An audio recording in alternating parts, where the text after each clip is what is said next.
Hello and welcome to Pathfinder, Penny for a Tale. We are back. It has been many weeks and we are now continuing our journey. This is the 16th session, but we're going to do a little bit of catch up and we're going to pretend it's like the first session and we're just going to bring everybody together again in a nightmarish way. But we'll get into that. I want to introduce everybody before our sponsors. Spence. I just muted myself. What the hell? Anyway. Yes, that's why I chose you. I am Spence. I play Monica Freerunner, who is a halfling ranger and has a warg companion. And I am terrified for what we just heard is going to be happening. And this is my first live recording from my new studio. So Holla. Yeah. Alex. Oh man, hey guys, I'm Alex. Thank you so much for coming and watching us on Pathfinder. I play the director, a gnome bard. Yeah, excited to be here. I'll do all my outros on the out. So yeah. All right, Daniel. I'm Daniel. I play Sailix, the Elven Guard. Um, this is my second game of the week, and then tomorrow I am on for Alex's game Star Wars, and then Friday I am back with my game Scion for episode 2. So yeah, I hope to see you guys there. And I am Ian, the GM. We are sponsored by Smiteworks. If you're familiar with Fantasy Grounds, that's what we've been using exclusively for this whole campaign. They have a lot of pre-made content. Go to fantasygrounds.com to check them out. I believe you can try them for free. They also have Fantasy Grounds Unity, which is even smoother to set up and far more polished. We're also sponsored by The Only Sheet. They're an Excel sheet-based character. It's like an automation tool and also a character creator. So you can manage your whole party, including your inventory. Last but not least, we are also sponsored by Michael Gelfi. He provides the ambient music that I think you hear it now, or maybe you'll hear it soon. He creates like full 1 hour looping tracks, no music or light music. You can find him on YouTube. I guess to start, do you guys remember where we left off? I do. I do. I kind of do. I'm gonna say I do, but I don't. It was Rune, Salix, and the director that went down the zip line, and Correct. then they kind of gotten separated from the rest of the party for a little bit, and then they were attacked by Ooze. living sap, Yeah, and Yes. Rune got pretty messed up, and then in the Rune was dead. in the Yeah. chaos of everything, right before they were about to die, pretty much, director Salix and Rune, Correct. Aldonis, Monica, and there was a third person with them. They all and their guide saved the day, and I'm pretty sure that's where we left off. I am still blanking on his name though. So Jesse, Jesse. the Akuji elf, he led you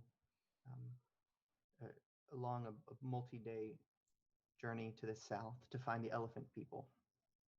On the way, you encountered a large, it looked to be a dinosaur. Moth was attached. It was a fleeting moment. You enjoyed some of the local fungus, perhaps. Maybe it was a berry. You don't know. It's hard to classify. And immediately where we left off, you seem to have sprung a trap as a giant pick struck towards the group. You made your way to a camp and found out you were not alone. It was occupied, and whoever's occupying it may be trying to kill you. But that's not where we're going to pick back up. Instead, I want you to picture nothing, just pure black, and a gasp of air, like you'd been drowning or swimming upward for something beyond anything you can measure. you're headed for the surface, and in a moment of panic, like you feel you're about to suffocate, you wake up, each of you, um, in a dark room. You feel a hard floor beneath you, but as you're looking up, laying on your back, you see pillars extending out into just nothingness, pure black. It's white pillars, um, and they seem to span out in a grid in every direction. What do you do? Are we together, Yeah. or are we Monica, each? as you look out, you see Sailix, the elf. He seems to be waking up as well. He's about 15 feet away from you. Same distance in a different direction. The gnome. The director, you're awake, on your feet first. Oh man, the acid just kicked in. Oh boy. Where's Aldonis? Looking behind you, he's asleep. There's light in this room, and as you look down, it's a marble floor, checkered, black and white. If it weren't for this, you wouldn't realize just how vast this room is, because you notice the checker pattern fading into what you can't even see. You can't make out visually. Pillars could be thousands, millions, could just be an illusion. Whether or not it's smoke and mirrors, you don't know how you got here, and you don't know if Aldonis will wake. I shake him. There's nothing. If I slap myself or like pinch myself, do I feel pain? Yeah, as you do that, you feel the sensations. Yeah, Okay. you feel pain. Everything feels normal. You've been dropped in here.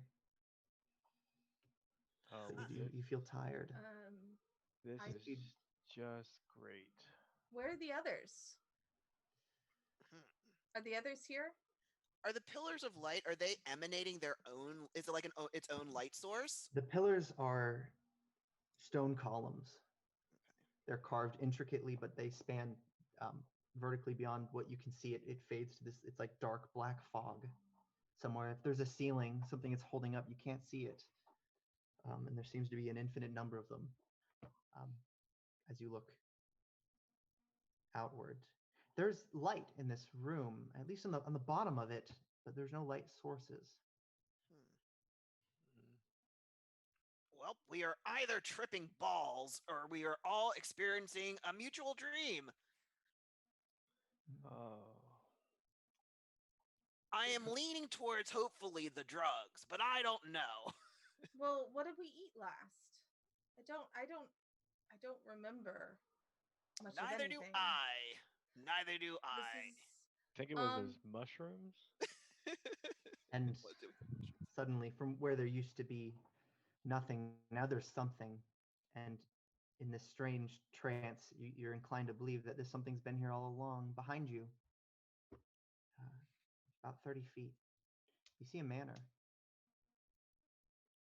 A man? A A manor, manor, a a sprawling house. estate, missing a garden, and whatever view the balcony is supposed to overlook. It's been planted here cleanly. Middle of the checkered marble floor. The door slightly ajar. Oh boy. Oh. What style of the manor is the manor in? Is it like something that at least the director would have seen before, or is this like a different style of building, or? I think I would need a check, Okay. a skill check of some sort, to determine as you inspect it. But does anybody approach? Yeah, Sailix is walking towards it. Excellent, Um, Monica. I'm torn because my puppers is sleeping and I can't wake him up, and I'm a little upset about that. But then the party is going that way, You're and I'm gonna look around one more time and see if there's like any kind of threat, like if maybe I could leave him safely. right. There's no threat in sight, and he seems calm, like, happy actually, Okay. at least for a warg. I guess I'll take off my hair ribbon and put it on his paw And then I'll follow.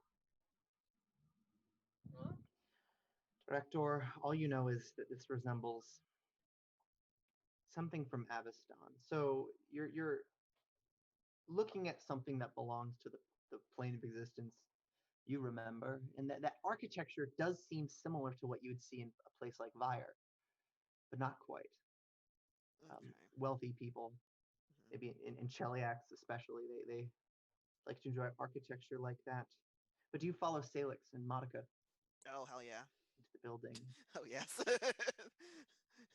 Just always Sailix, stands like, oh man, there's a I'll lot of let you money there. I'll let you approach the door first,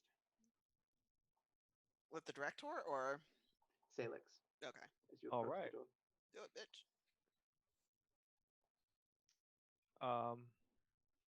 Like walking up, does he see anything out of the ordinary?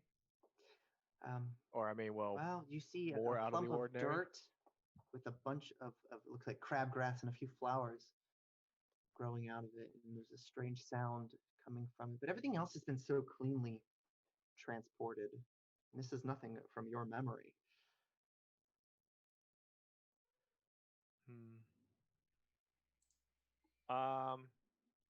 I come up behind him and I'm just like, do we like knock or say hello or something? Yeah, Sailix will just knock.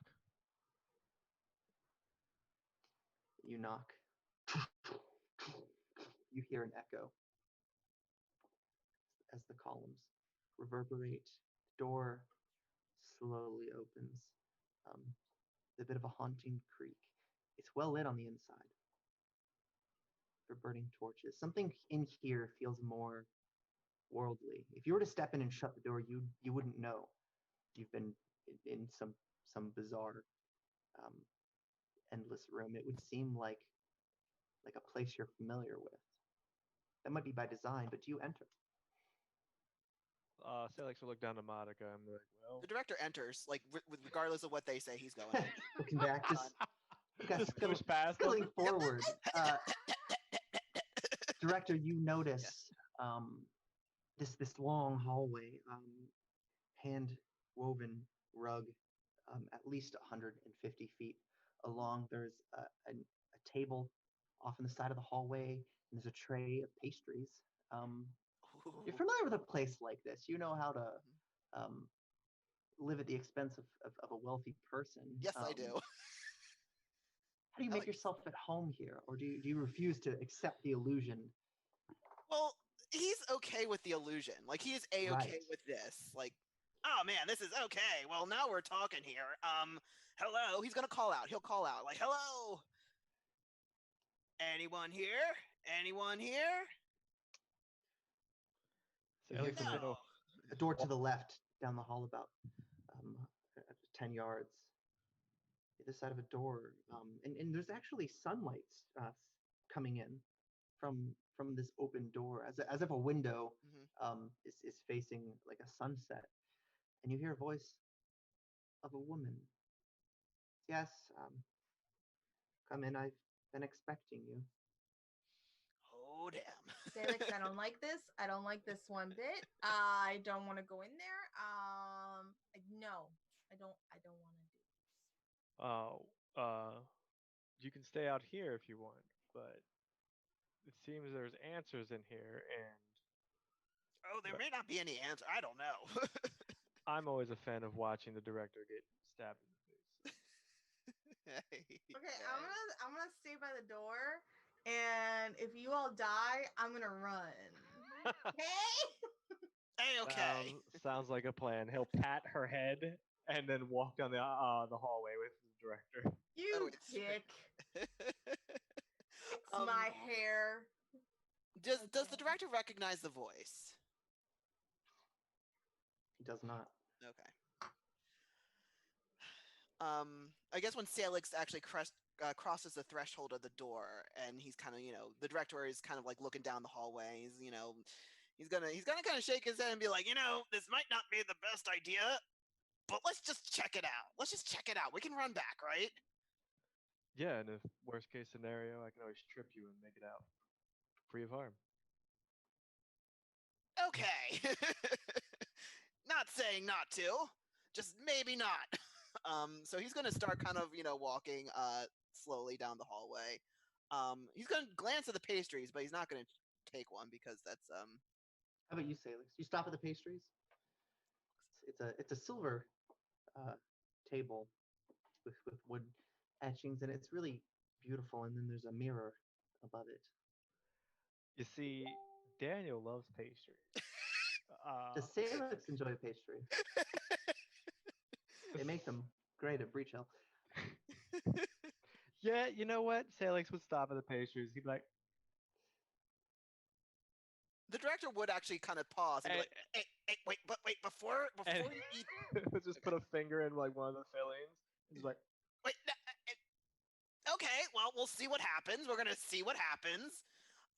Usually that's a thing, like in stories that you eat the thing and you guys stay with the thing, and he'll- he'll this is look a at the common trope. director. I'm just saying this is a common trope. He'll Let's find out. You made your choice. Let's go. Look at the director and be like, Mhm. it's raspberry. Oh fuck! Now I gotta eat it. No, no, he's not. He's he'll just kind of be like, well, I why don't we ask? Well, let's find out about this person. Let's ask them before. You hear a shuffling noise. Okay. And I imagine you two fall silent. It's a chair scooting back. You hear a voice call, not to you, but towards the end of the hall. Bring your friend. She should hear this, you know. Can you guarantee that you're not trying to kill us? I couldn't if I tried. But you'll see that soon. Oh, if that's the case, he'll look back at the pastry. Can we have some of the pastries? They're for you. It's still raspberry. Salix will turn to Monica and he will motion. He'll be like, it's better if we all stick together. The voice is calling to you as well. It is your choice. I'm not telling you. Okay. And I will drag my feet like a little petulant child. Like something about this is making me feel very childlike, and I don't want to do it. But I'll do it anyway. The director will take a pastry at this point because they said that they were for him, so they can take them. And this is where we all. Daniel, this is where we die. Oh, yeah. This Yes. is where you die. And, After the director eats like a few, like 2 bites, Salix is gonna reach down, grab the rest, and just eat the rest of it.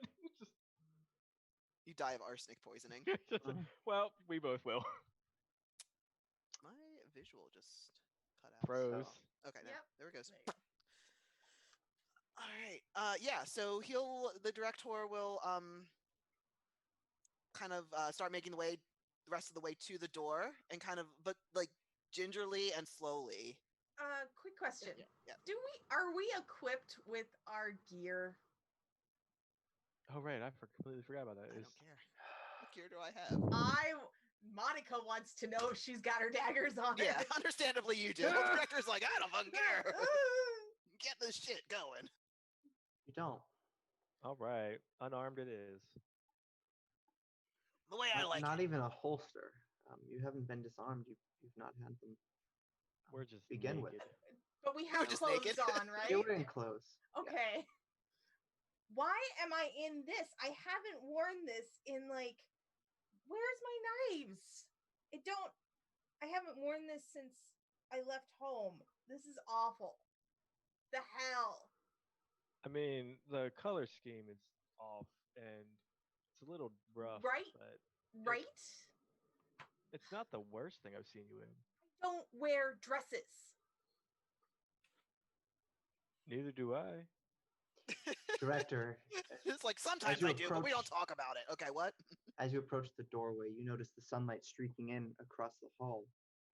Begins to dim pretty quickly.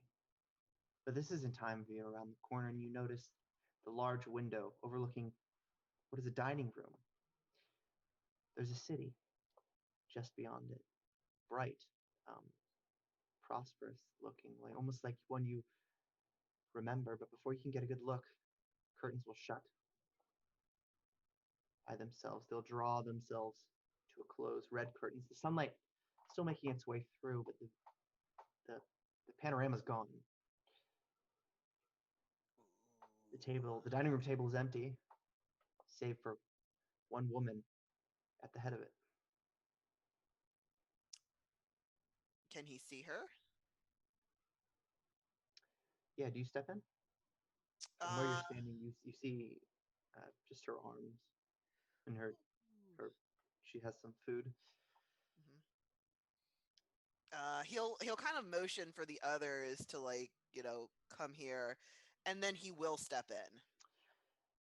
As you step in, you see exquisitely dressed woman, hands on the table, jewelry about her hands, and fancy food on silver platters, a green patterned shirt from her sleeves to her neck, but no head where one should be. Her shoulders pivot as if she were to turn her head to look at you, but there isn't one. You feel the eyes staring at you as if there was, though, a haunting sensation. Soon after, Sailix and Monica, you feel the same. Nope, I am going behind Sailix. Nope, not doing this. Well, this could be. A hand raises. Please sit. My lady, thank you for this lovely offer and your exquisite home, which it's been a little bit of a surprise. It's not a bad surprise, but a good surprise. Just a little bit before we sit down. Who are you? We have come a long way, as you can tell, and we would like a little bit of assurance that we're not unwanted. I would say that we're not in danger of losing life or limb. We want that assurance. I mean, she already lost her head. I think the loss of limb and everything is a little touchy right now. Suppose this will go much farther if I could show you that first. I was going to wait to show you, but perhaps it's time to break the news. Did we she die? Waves a hand. You notice rings of gold. Whatever this is, it's the apparition of a very wealthy woman, minus the head. And suddenly a vision appears in front of her, like a dimension opening up, but it's foggy. It's like if you were to put your head if you were to find yourself in a body of water looking out into the sky. It looks distorted, but you get the sensation that you're in some sort of distortion of reality. Not reality itself, but in this image you see yourselves. Plus Rune, Jossie, you're all tied up. Suddenly now your memory returns to you. You know where you were before this happened. You were caught in a trap. But now you're all tied up. Except instead of struggling, you're asleep. These demonic looking figures, distorted, you only see like a silhouette of them, a black version, something altered. They're being masked so that you can't see them, but they're watching over you. That's not at all disturbing. And then the portal fades and dims before she dismisses it with her hand, catching the illusion. You're safe for now. Well, that's I will tentatively hop up into one of the chairs and say, that's a little bit comforting. Thank you, my lady. That's how you address them, right? Yes, my lady? yes, yeah, okay. yeah. No, that's fine. Okay. Fine for right now.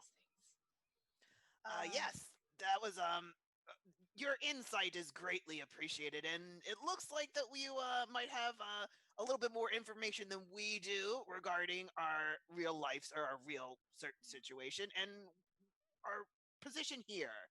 And he'll kind of like hop up on like one of a chair as well and kind of sit down and be like, please, we are at your mercy here. Is there anything that you can tell us about our current predicament, or is there anything that we can do for you, milady? Milady.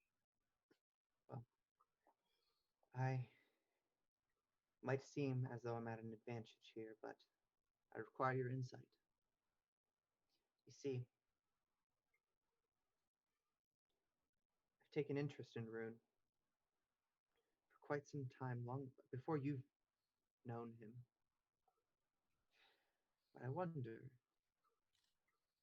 what does he know about you? What do you mean, know about us? The three of you don't offend me with your secrets. Well, that's good.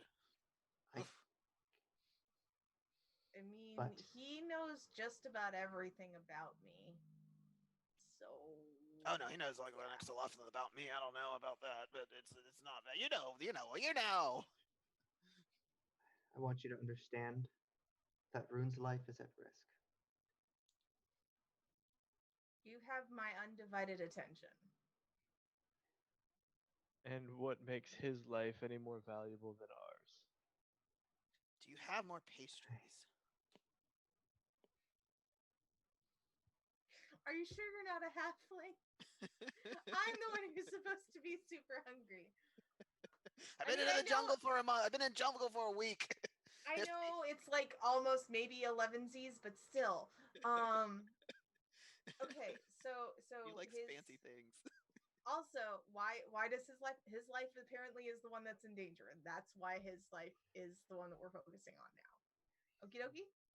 My existence depends on Rune's survival. But what you don't realize now is that yours do too. So wait, he's been doing a lot of risky things with magic of late, and Hasn't he? yes, and it's The annoying. shoulders turn. You feel the presence of this woman staring at you. I feel like I can actually vent my frustrations to you, and you'll listen, unlike that dolt head. It's funny Who because is she my doesn't even best have friend. ears. Right, but anyway, It's hilarious. I love it. screw you. Anyway, but like he wants to know things, and he does these really really risky things without seeming to care how it affects his person or the people around him, because he's got to know, because he's like obsessed or something. I understand this about him. So how are you connected to him and thereby connected to us? By answering that risks too much. We can't let that happen. But if you answer my questions, we will be safer. Well, I'll try to answer. I've been patient with Rune. We've grown quite a lot, but there are blind spots. He's far more forgiving than I am. And I need to know. So, who would like to begin? I got no What's that? secrets. Let's go. Sailix will look at Monica and be like, well, obviously, let's start with mouth over here. No, he just shoved a whole bunch of pastries in his mouth. Like he was like, "Oh, go." Fine, whatever. I'll do it. Coward. Far too eager. Sailix. Shoulders turn to the elf. Sailix, the crestfallen. You never spoke to Rune about what happened. It's none of anybody else's business. None of anybody else's business. Well, it appears you're on the verge of death, just outside this dream. Why don't you tell us about what truly happened on your search for Kellen? 3 leads. They would have amounted to something, but they ended up dead, didn't they? Yes, they did. Do you want to know about how when I got to the first town and it turns out that somebody was just making up a bit of information to get some coin, that I disemboweled him, left him laying in the middle of the street? When his child came up and begged for mercy for his father, I walked away.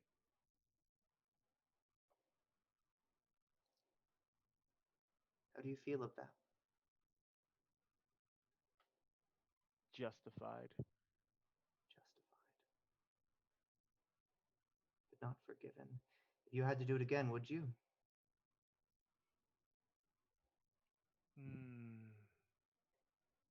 Next time I might just take the whole family. Say what? Munich. Sorry. Not cults. Not called, sorry. Next Monday. Anyway, you did.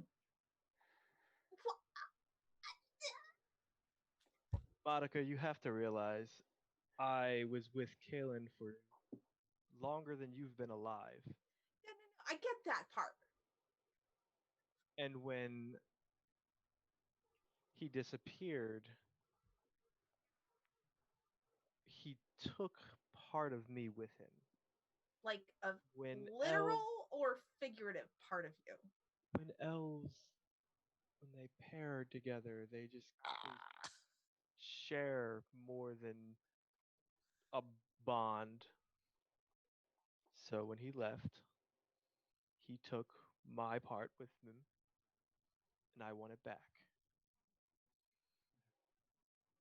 And how exactly are you going? Like, are you going to kill him when you find him if he doesn't like get back together with you? Or and why did that guy have to die? Because that guy just was trying to extort my need for his monetary gain. So you punch him out, you take your money back, and you leave. That's not a reason to kill somebody. I used to extort people all the time. And I've killed for less. Okay. Well, that's good to know. Or something. And the twins, Sailix. 2 men. You wouldn't know until after they died. They knew nothing.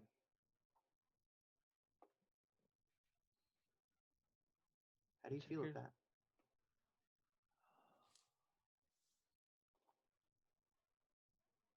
It became apparent that they knew nothing as they were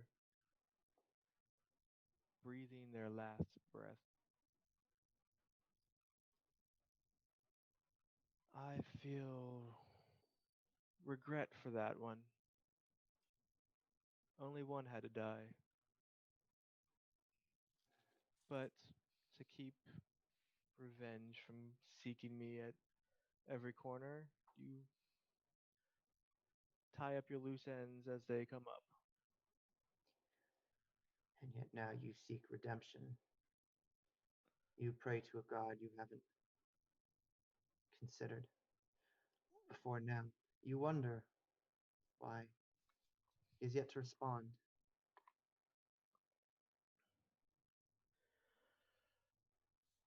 Man, I love a good redemption arc.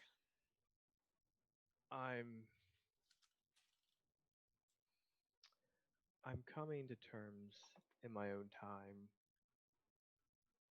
with what has to be done. And God's there. Well, they're just one drop in the a bucket of many. This opinion, do you hold it on the bias that your plagued with silence. Perhaps this god has heard you, but you're unanswered for a reason. No matter, you're ready for your feast. Coming in from the hallway, you notice it's like a tall, scrawny, chellish man with no face. Fine gown of red and black. And he holds a silver platter. It's domed, and he approaches your table. If you don't interrupt him, he'll set the tray before you and lift it. No feast. All you see is a thick rope, two ends. Yet in the middle, it's been damaged, broken down and frayed to a single fiber, ready to break. And the woman says to you, "When will you break, Sailix?"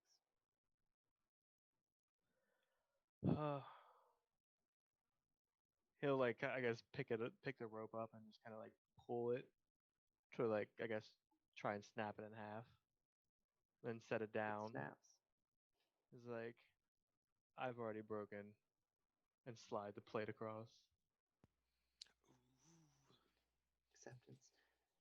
This is good for us to learn. Thank you. We might survive this for a time. Director. I'm fine. Everything's fine. You don't need to know what. Why, I'm not as bad as him. Like, literally, I'm not. Okay, what? Okay, Let's do this time, director. Yeah. Somebody's life is in the balance. Please Don't lay this guilt. That's not my. No. If we all decided to do this. We are not going. Don't to leave do this the on same me. thing. Don't weigh this on me. I am only here for comedic relief, which is poor at that, and documentation. And like some I don't know, maybe help you guys out once in a while. But for the most part, I don't let this whole thing lay on me. Anyway, I'm sorry, milady. Yes. What Your would you like to introduction, know? You've noticed the woman has stood up. A fine purple skirt, beautifully embroidered. She'll dust it off with her hands as if just totally unbothered by the lack of a head. And she'll walk towards you slowly across the table. You notice the shadow of her head is cast on this table, faintly, as you could tell, but you can't see it. The streaks of light, even as you look at the figure, there's no head. Yet where a head should be comes close to you. A hand touches your shoulder. She moves in almost a whisper, with no lips to do so. So this void of space, and you hear, "It's time for you to give up your secrets." Oh boy. Okay. Well, where would you like to start? Is there something in particular you would like to know? I mean, what's the secret here? You said you kind of knew us. Like, what do you want to know? Your dress looks beautiful, by the way. I don't know why we can't see your head. I have a lot of jokes about that. This isn't my story. This is yours. This is the story you wouldn't write. Your own. I don't get to pick where we start. I want you to do it. Who are you? I'm the director. I am a trained and seasoned bard at the Bard School. We could say I studied there. Things happened. Do you really want to go into those things? What do you want to know?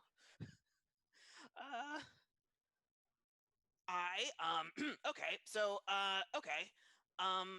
after being released from school, on very good terms, mind you, maybe not the best, but on terms, that came in as a little bit of a disappointment to my benefactor, the woman who I was, who had supported me financially through this endeavor, and there was maybe a little bit of an altercation, or at least altercation's a bad word. Okay, so maybe I got married to one of her good friends that was also like a lady in waiting, but that was like not completely out of the realm of it was just a weird situation.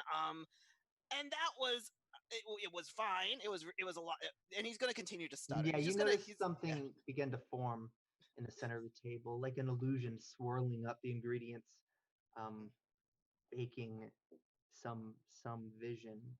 And as it coalesces, you notice a man with mutton chops and a woman. They're farmers. Um, they just got inside. It's snowing. They kick off their boots, and you see this sort of scaled down, almost like a crystal ball, um, without its confines. Um, and a child she pulls up from a crib. They're naming her, and the woman behind you says, "When they name this child, they expect her to work in the fields. Do you think they would name her the farmer? Perhaps she joins a guild. Do you think they would name her the blacksmith?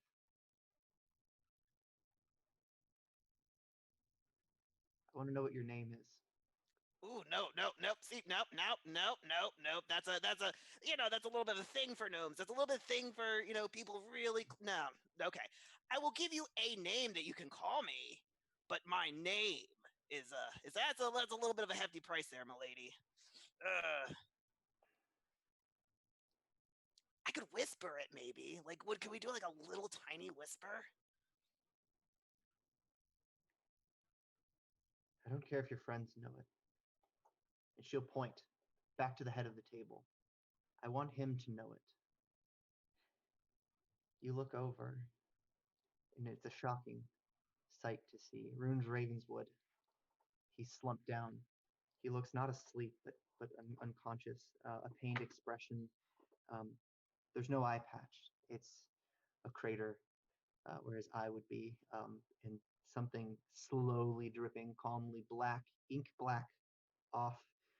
His robes are as you remember them, except they're also obsidian black. It's not the crimson color or the purple that you remember.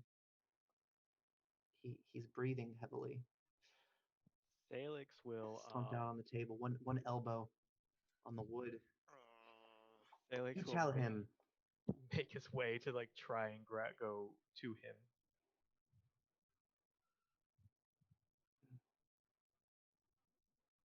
Now you've had dreams before, haven't you, dear? She says to Sailix.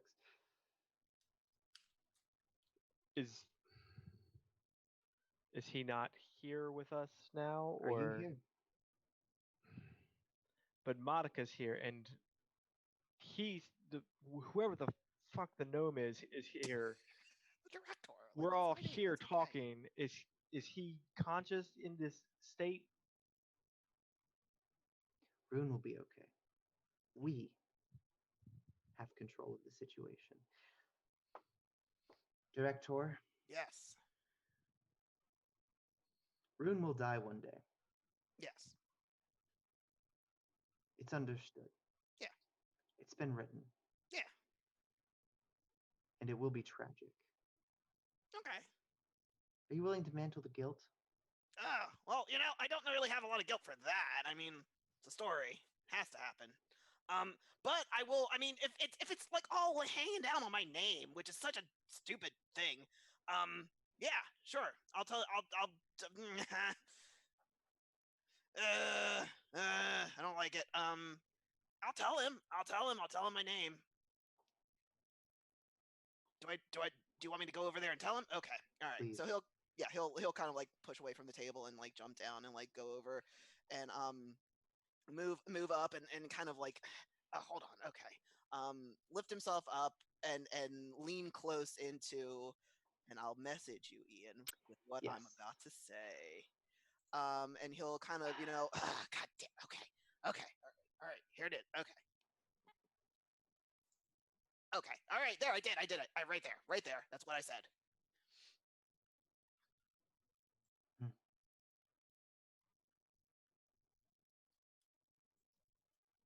All right. If If your name's not B. Arthur, I'm gonna be pissed. Damn it! No, it's fine. That would be so funny. No, guys, stop. So, Sorry. and as the whispering begins, Monica, you notice something. Sailix, actually, everybody can hear it. A bell ringing. Sounds like a cowbell. It's a very specific sound, though, like a brass drumstick hammering against this bell. The woman looks to Monica. You recognize that sound. Shit. It means it's supper time. Somewhere in the world you've forgotten about. Sailix will look inquisitively over, like, What? Yeah, thought that's you right. said you were in asset protection. So, Nobody's born in asset protection. and it's actually loss prevention. Loss prevention. Eh. Anyway, sorry. Yeah, continue your thing. Yes, that is accurate. That I know this sound. And what do you want to know about this sound? We'll get to you. Okay. Director, it's time for your feast. Oh crap. All right. No, thank you. Thank you. The servant arrives, standing tall at about 5 of your height. Produces a platter, lays it before you, and looks with an expressionless face for you to tell him to lift it. Oh, okay. Yeah, I'm ready. Lift. And it lifts. The woman hasn't sat down yet. She's still behind you, and you can feel that. But as you look, you don't see anything. Are you calling me fat? Nothing. Well, at least yours wasn't rope. I think she may be calling you Woman empty. says, Ugh. this might be what you're afraid of, isn't it? You're not afraid of anything. You're afraid of nothing. Oh, yeah. You can. I see what you did there. See what you did there. Ha, yeah. Yeah, you got it. You know exactly. So the whole time that we're hearing the bell, Monica absently starts rubbing her shoulder and neck. Mm. You know why.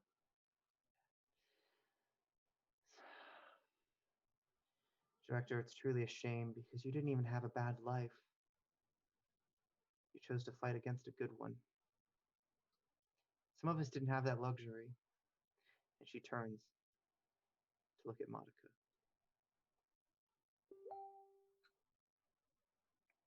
Now I'm a little bit afraid of what you're going to ask me.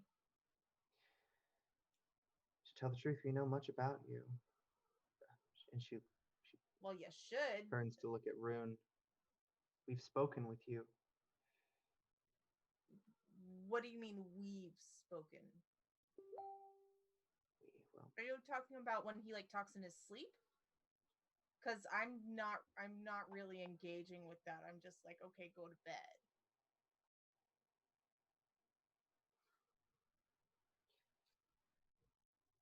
Monica, we don't know what you're afraid of. And she walks over to Rune and puts her hands on his shoulders affectionately, and she says, we would like to know what you're afraid of.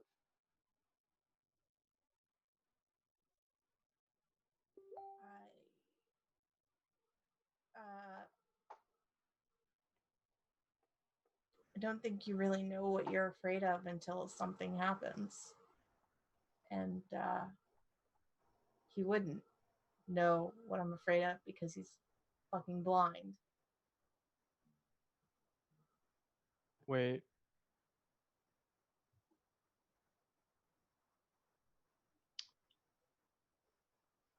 Apparently you two are as well. Great. Got it. Got it. I want you to understand something because it might resonate with you more than anybody. What Rune does not know will kill him. So what? Me saying it out loud is gonna save his life? I don't have all the answers.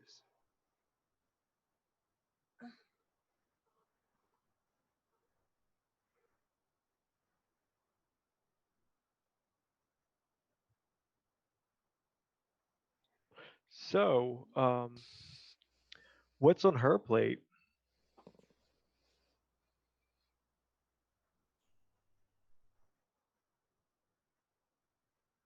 You notice that she says nothing, and the servant steps forward and walks over calmly, places a tray, All right, go ahead, do the thing. lifts the lid, and you see nothing. A fraction of a second passes before the woman, their hands on Rune's shoulder, picks him up and throws him violently hard onto the tray of the platter. The table shakes. You see Rune laying there on the platter, and suddenly all three of you wake up. What the hell? Your hearts are racing. You're breathing like you haven't in at least a few minutes. In a panic, you're in front of a campfire. Tied up, you see each other, and I imagine the look of alarm on your faces confirms that this was something. This wasn't a dream shared by one of you. But how do you guys react in this immediate situation? You notice Rune is there, asleep. He seems in the same state he was a bit ago, but more calmly asleep. As is Aldonis, and Jassy is awake. You said there's a campfire in front of us. Yes. Are we like bound. we're bound up like hands and feet? You hear behind you the sound of some creatures cursing at each other or shouting, grumbling something in a language you don't understand. Our hands and feet are tied up? Yes. Bound by rope. Is it possible to for Sailix to like kind of put his rope near the fire to try and like catch it on fire and then break it? With his legs? So you're not anywhere. You're pretty much untethered to anything. You notice actually most of you are, except for you. You can get up and make your way to the fire if you would like. Yeah, I would like to try to do that. Make a fortitude save while you do it. Nothing's over easy. Yeah. So are we restrained? Are we like Director, you are tied to a tree that is in this little encampment. Is it just me and the tree? The rope goes around. You're not around the tree, but yeah, you're stuck to that tree. Okay. Monica There's nobody else on the tree with me? Nope. Monica is tied to a heavy, like a sitting log. I'm hugging the tree, by the way. This is awful. I don't like it. You get up. You feel great. You think you can make it over in time. As you head over, you collapse about halfway and begin to vomit violently into the dirt. While vomiting, can I try to get some on my hands to try and like pop them out? I mean, plenty is already on your hands. You're not spewing acid. No, I mean like to like dissolve in about the liquid to lube the hands to try and pop them out. Yeah, you can try. You certainly. I would make a. I think escape artist is athletics, and that is athleticism. All right, here goes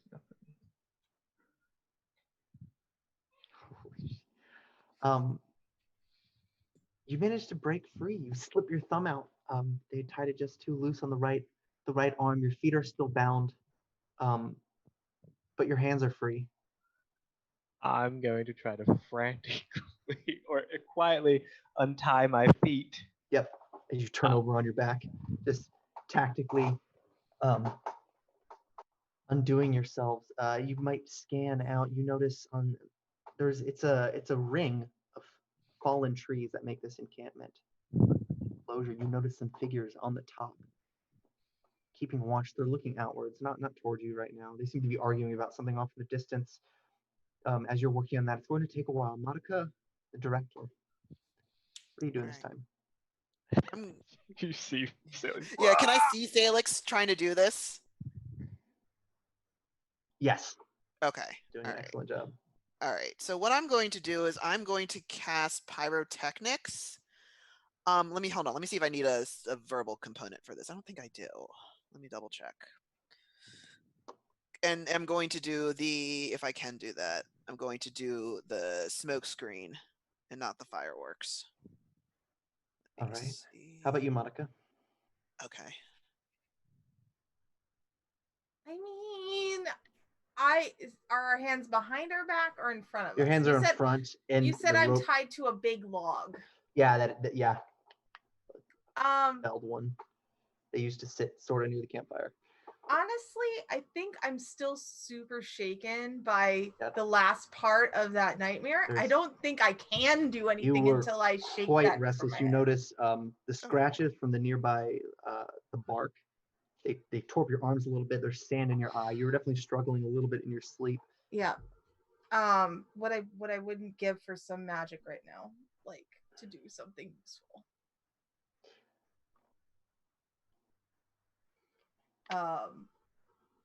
And Aldonis is tied up as well, or what? He's tied up. Tied up my dog. What the hell? I can't do anything. So I'm just gonna mutter, man, come on, just something. Just give me something that can help. I decided not to do the pyrotechnics because I realized that Sailix would actually have to start making checks on fortitude if he's in the cloud for the next time. So let's not do that. I'm not going to make you gag. I was hoping to have that cover you, but that's not going to happen. So instead, I'd like to try and get out of my restraints as well. Can I try and use Mage Hand to assist with getting the rope or anything it's not tied behind the tree, right? It's more like just in front of the tree, right? in front of the tree. Moves around the tree. Yeah. Gussie's nearby. Can I maybe do Mage Hand to assist Sailix? You can. All right, I'll do that. I'll be. Hey, man. Hey. Okay, chill out. A sharp rock nearby. Yeah. They use it for splitting probably tough fruits. It's a carved rock with a sharp edge. You could surely break free using it. You just have to move it closer. I'm gonna use the force, okay? Yep. No, I'm gonna I want to do Mage Hand and pick up the rock and kind of put it near Sailix. Yeah. As that happens, he'll just kind of nod and start using it to work at the rope up between his legs. Yep. While he's doing that, can I do a perception check to look for our gear, or are we? It's nearby. It's near the opening. It's a crescent shaped clearing. They use it for defense against unintelligent predators. Maybe you've no idea. I don't know why they would set it up this way. It's a bunch of trees. It's something lunatics would create. You don't know what this is, but yeah, all of your stuff is in one pile near the opening. So as you saw the ropes off, your legs are free, and so are your hands. You're gonna make a dash for it. I'm going to try and sneak over and am I closer to Monica or the director at this point? Equidistant. Go after Monica. Yeah. So Sailix would maneuver towards Monica, trying to be stealthy about it and try to use the rock to get her hands free. You hear a voice. Torchlight closing in on the opening here. The log is large enough. If you were to try to hide behind it, you can. Yeah. Make a stealth check. So he's laying down on my lap as you're trying to. Well, you're behind this large log. Okay. And it's about 12 feet long, so there's room on either end. But he's definitely gonna have to get a little close to get some shelter. Make a stealth check if you're trying to get to jump on whoever these things are.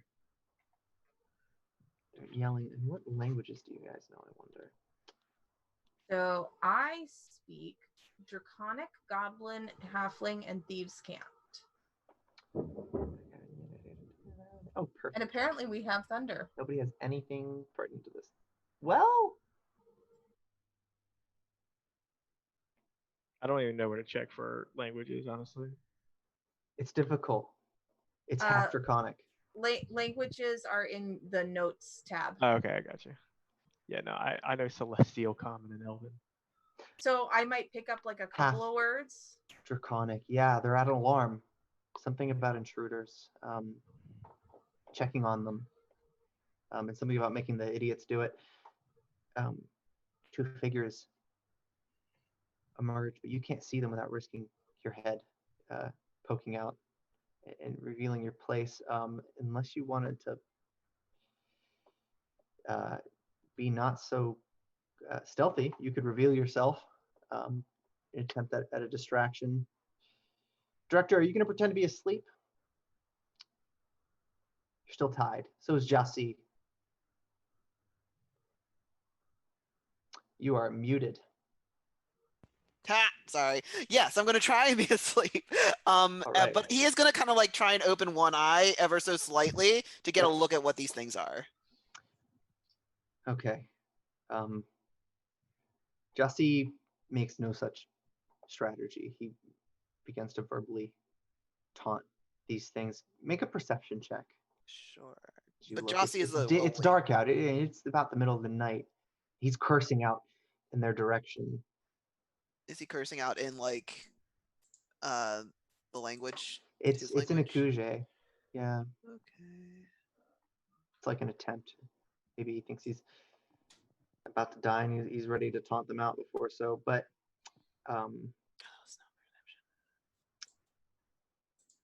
small. I mean, they're the size of you. That's all you can make out. Holding torches, speaking some broken Draconic. Knowles.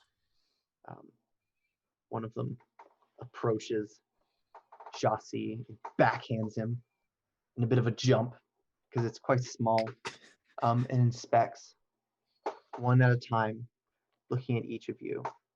The light of the campfire is enough to get a clear look at each of you, and anyone who were to look at them would see them from this distance now that they're near the center. And they move, the two of them that you see, they move towards you, the director. They get inches from your face. I'll say about your height. something. Sniffing. What do you say? I'll say, hey, dipshit. In Draconic? Yeah, in Draconic, so, obviously. It's you the can most actually see them elegant of languages. right at this angle, now because they're more on the edge of in the back of this encampment, you can see them. I'll give you an image. Aw. As it was sniffing, you notice they're really cute. They're really wet cute. nose sniffing at the director.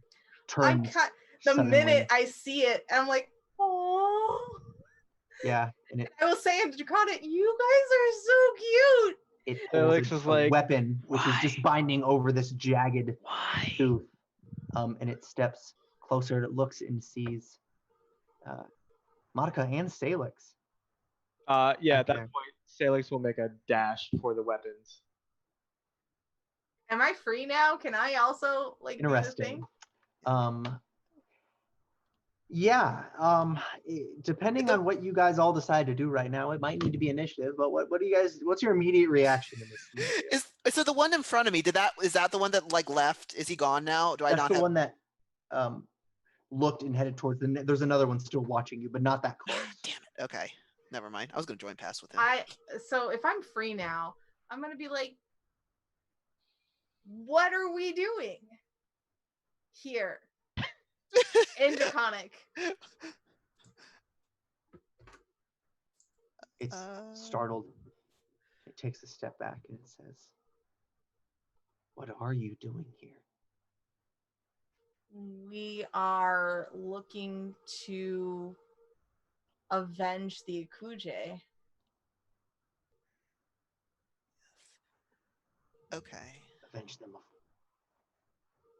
what? The Cinderclaw.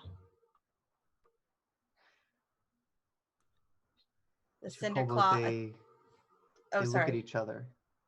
They have this weird greenish gold skin, and it almost looks like maybe rashes or hives all over the body. They look at each other, puzzled. Sailix, make a reflex save for me as you make a dash toward this thing. I'm just trying to distract him from the thing, the Yes. director. You've missed another trap. It was a rope trap hidden underneath the sand or the pounded dirt. There's this dry land. There was a rope, and you stepped on it in time for it to pull, but you managed to pull your foot out before it caught you up. But you hear now maybe a half a dozen of these things screaming at you now that they can hear you making a mad dash for the equipment. Prepare yourself as these things fall down. Do I get to reach my sword? Yes, you've reached your sword just in time to get into melee range of these things. And they stop in front of you. What do you do? There's a few of them, some with weapons drawn. Yeah. One with a bow, one with a spear. Monica, Hold up my hands and go, yeah. wait.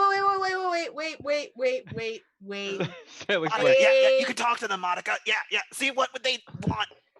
Sailix unsheaths that sword. You can hear this. There's a this lot weird, of them, Sailix. This weird ringing that persists, not like a typical reverberation of a sword, but like a thunder, like a boom and crackling as he unsheaths this weapon. But does he swing the weapon? Don't do it. No. We might want to. There's a lot of them. Just saying, there's a lot of them. are there any more like up above, like in the trees where they were standing? There are 5 in front of you, 2 by your friends, and 1 up above. Yeah. So Sailix will use powerful leap and quick jump together to jump up above into the trees with that one, because he doesn't know if he's got like a bow trained on his friends or whatnot. So yeah, this is it's almost a full circle of felled trees, making sort of like a fence, but it's well fortified, almost like a solid wall made out of just carefully placed fallen wood, maybe some driftwood. Is it a nest? With the right momentum, you can make a sprint that travels along the wall, but also vertically, to make your way up to the thing. Yeah, no, I definitely want to do that. In one breath. So as you sprint out, that's your way of clearing yourself from this threat while moving towards the one that maybe was trained on you. You get up to it in time, and you hear they're telling you to stop. You can attack this thing, or maybe attempt to disarm it, push it, tackle it. I would like So to. what would you like to do? I would like to disarm it with. Where's it at? Is it dueling riposte? Riposte? Yes, dueling riposte. Riposte.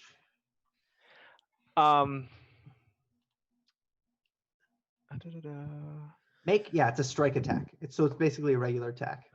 Okay. It is an action. Yeah, we will allow the trigger here as you attempt to disarm this thing with the flat of your weapon. All right. To the dismay of every single person involved. 22. Is that enough, I wonder? I hope so. Me too. You dummy. Let's see. 22 is barely enough. Cool. The flat of your blade hits. It's actually a crossbow.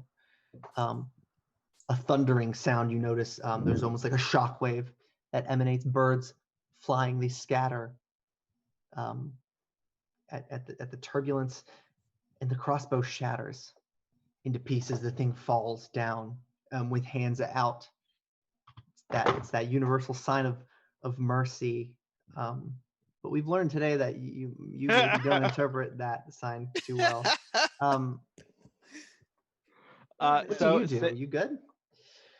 Sailix will hold, but he has his blade trained right on the thing.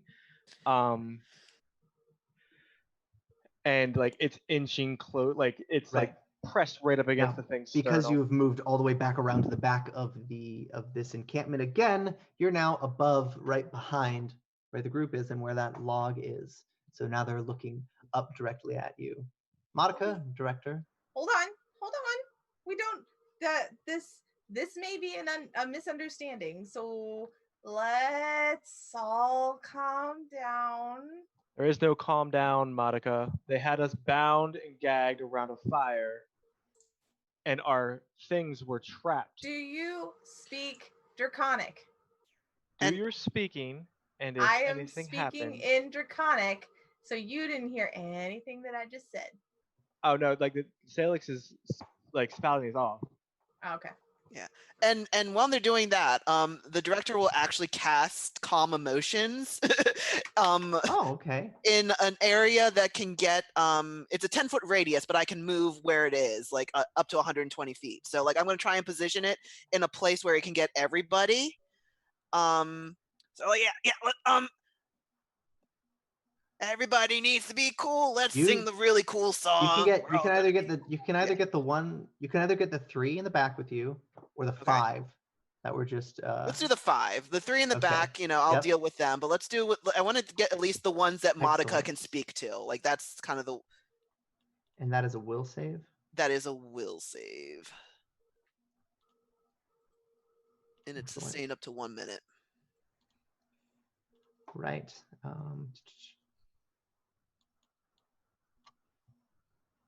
What is the DC? Check my stats.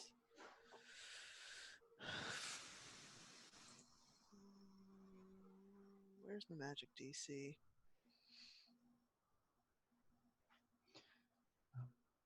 Well, right off the bat, 2 of them drop their 18. weapons. 3 of them lower their weapons. I believe it's 18, by the way. Okay. Two drop their weapons. 3 lower their weapons. And the final one keeps the bow trained on Sailix, stepping out of the charm effect or the calming effect, so as to keep sharp, moving more towards the fire. Okay. Clearing the distance with a bow, only not moving his head, but only looking at Halfling and the gnome down below, but still keeping trained on Sailix. So Everybody's okay. We all feel fine. exactly. So friends,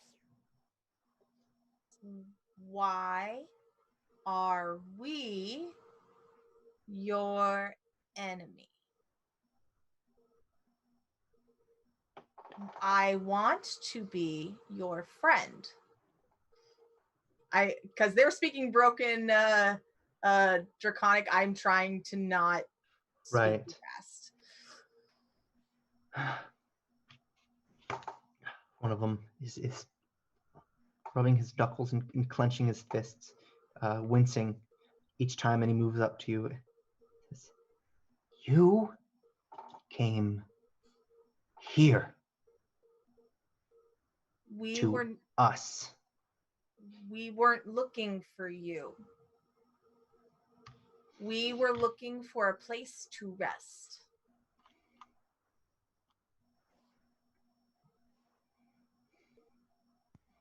What are they saying, Monica? They said they're offended that we came here to them, and I've told them that we were looking for a place to rest. Did you tell them we're sorry? We're not sorry. I will say, we are sorry if we were unwelcome, but we mean you no harm. Why did you mention the Akuje?" This kobold looks to Jasi, who spits on the ground. The Akuje have been kind to us.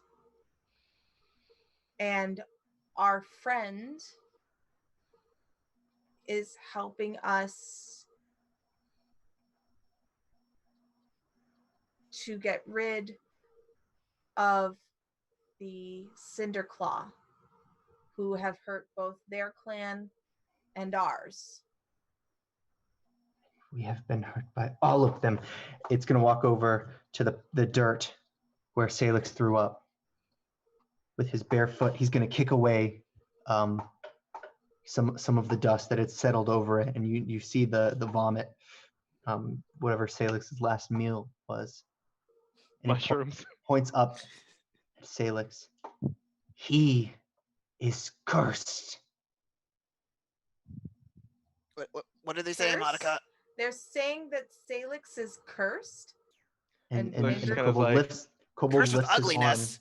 Just and kidding, you I love you. notice blemishes, but warts, scratches, lesions all over the forearm of the kobold.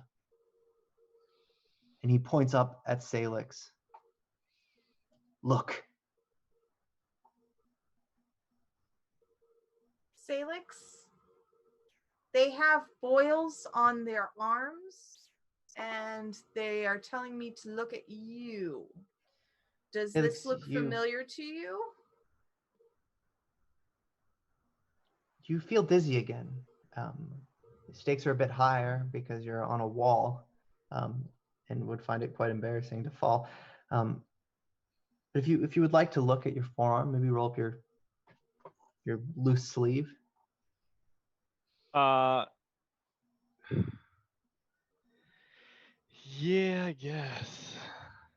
Is it worms? With your Holding pinky, out so as one not and to it's like, Is it black boils? redness, a rash, lesions. It's sore to the touch. You remember this. You thought it was a plant that grazed you on the path, but now that you're vomiting, you can barely stand. Your head's pounding. Son of a bitch. What do you believe it is, though? Kobolds getting to you? Paranoia? Maybe this dream? You I let your don't guard know. down?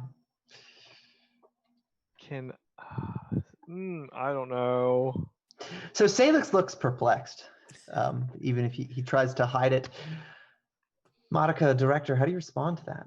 Oh boy. Ask them if they know what that thing is. If they know about what sickness that is. Is it syphilis? You don't know that word. That's fine. You don't know what Jassie's gonna it is. interrupt. Salix, What? what did you do? I do a lot of things. You have to be more specific. You have the gold. The gold? Do not be a fool. I have. Oh, the gold. Oh, fuck. We might die because of you. wait, Do what? I just throw it What back? are you all talking about? The gold kobold. that fell out Two of kobolds walk up to Jassi, and they yell at him to shut up. And one of them actually gags his mouth again. The kobolds say, "It is the curse of the Akuje." Did you take something? It fell out of the slime. Did you pick it Steal up? Yeah. Akuje gold, and you pay. Ooh. No one stole anything. It was a spoil of war. I'm not going to go into that, the semantics, but maybe you can give it back and maybe we won't die. Just a thought. I could go on, honestly. I will ask, is there a way to reverse the curse? Pained expression as this kobold, which seems to be the leader, slightly larger than the rest, looks over back to you and shakes his head.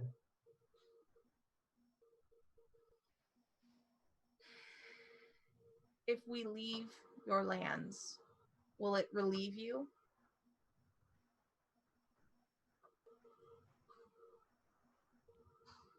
We do not know what to do. Will you allow me to speak to this one, pointing to Jossie, to see if he knows how to undo the curse?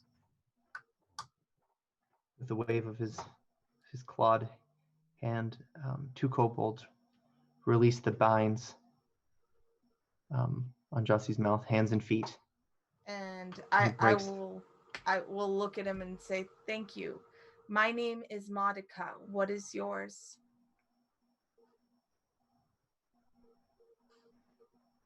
He shakes his head. They back up Okay. slowly. I will carefully go over to Jossie.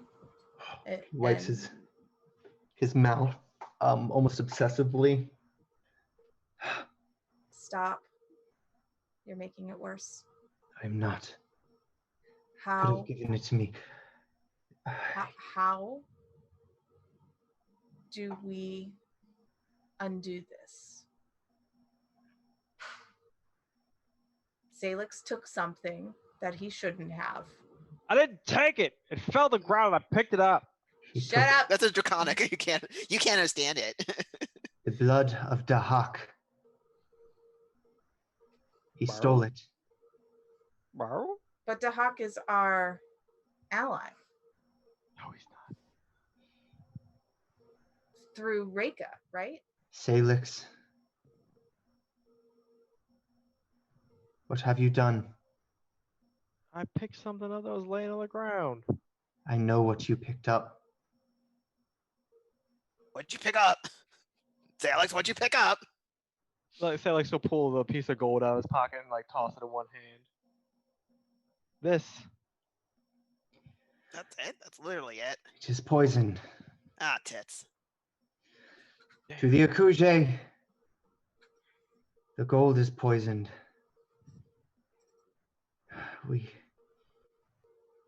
Gold is the blood of Dahak. Ooh. This gold has been tainted. Makes sense. The work of the Cinder Claws. Great. Oh, damn it. So, is there anything we can do to reverse it, or bless it, or do something like that? Or do we just need to kill him? Sorry, Sailix. Sailix will like, I could throw this at your face right now. You could. and You you'll absolutely get poisoned too. Neither of you are helping. could. No. And I'll look back. We to can treat Jossie. it. How? I don't know. The elephant people will know. Okay. Elephant people. So we were on our way to see the elephant people. So I will ask the leader. The elephant people may know of a remedy to treat the curse. I understand you want us gone. We do not want to trespass. We would like to go to the elephant people. And if I can get a remedy, I personally will promise to bring this back for you. What you saying? I said, and I will repeat everything I just The said. kobold turns around, climbs up the wall. You notice there's something like there's a bit of a nest, a cavity in this wall. Climbs into, and when he jumps back down, he produces a piece of parchment, half the size of his body, and he lays it flat near the campfire and opens it out. Sailix, by this time, will you have moved down? Yeah, no, definitely. He would have did a flourishing backflip down And then fall on his Perfect. ass because Mhm. he doesn't have equilibrium. and then cut the director's bonds. You I was see- already working. You see a throwing map. up Ew. Um, Ew. all over him. Ew. you see a map Hmm. of the region, landmarks that you've passed, a Ooh. river you've heard of Mhm. from Jossie, and a mark from a claw. The kobold marks the location. The elephant people. Okay. How close it is? Can we understand where we are in relation to it? Jossie says, "Whatever you do, do not touch that map. Yep, nope, Do not memorizing touch it. Sailix. Oh, wasn't going to. I know how to get there. We were already on our way. Touch nothing." A look of half caution, half disgust, as he scans the area and checks his hands, almost like an obsession. Do I have anything on me as he's checking? You I'm can't like, tell. Yeah, there's Sailix no was way of knowing. in your lap just a few minutes yeah, ago. but I had clothes on. He might have grabbed your neck and pushed off when he was racing towards the sword. Well, here's hoping that you didn't. Is Rune here? Is Rune still? Rune is here. He's asleep along with Okay. Aldonis. Oh no! Yeah, Sailix somebody- picked up Rune and carried him Oh no. after he had the gold.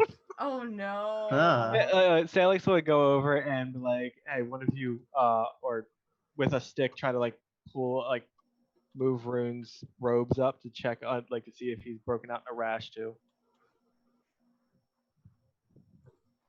He has it. Son of a He has bitch. or has not. He has it. Oh, he doesn't? Not. Okay, yet. cool. I don't know if you're in chat, far as Mr. we can Smith, tell. but you are not infected with this curse thing. You're clean. You're Don't clean. have. You don't have, yeah. You don't have the magic syphilis. The magic syphilis. No. We ask a favor. What favor? Another mark from a claw, but this time the claw actually breaks as he attempts to etch it. And he winces. You can hear like the sucking in on his like reptilian, draconic little nostrils. Oh. He finishes the marking. You notice nearby. He says a camp, a mine. They made us work. The Cinder Claws? Don't worry, we're going to kill them. We can kill them all. Are there still people there? He nods. You want us to free them? Okay. What are you saying? What are they saying? It's for nothing. There Well, is another kobold says, coming closer to this one. This one has a greener complexion. She while they approach, I quickly translate. There's a mine filled with kobold slaves. We're gonna go try to free them. Oh, Can okay. we Yeah. do it after the elephant people? I'm not feeling too hot. It might be too late. Whose fault is that? Whose fault is that? It's the gold laying on the ground. Now that I know, I will pick it up. It might be too late for who? For him or for your people? The female kobold beside him says, "Our people are dying. We don't know what to Monica. do." Is Monica translating this while this happens? No, because you're being an ass. I'm not being an ass. I'm dying. I can only pay attention to one crisis at a time. Right now, the crisis is getting the fuck out of here, okay? I love you, Daniel. These Cinder Claws, they made us build something. A monument. A totem. Dark magic. And now we're cursed.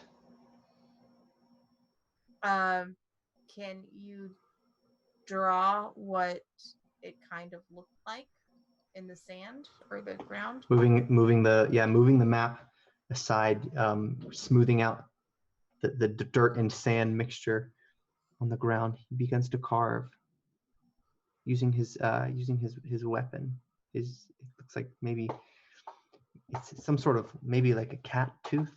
And I'm translating while the drawing is happening. A pillar. You remember this from the temple when you arrived on the other side of Breach Hill. A felled dragon pillar. Some sort of symbol of Dahak. Some energy is being channeled here. At least that's how it was for the one that you had seen, except that one had been destroyed. In the middle is a gem drawn in,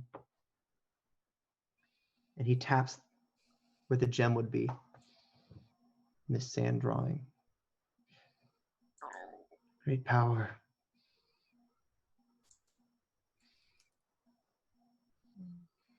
We cannot fight, but we would kill every last one of them.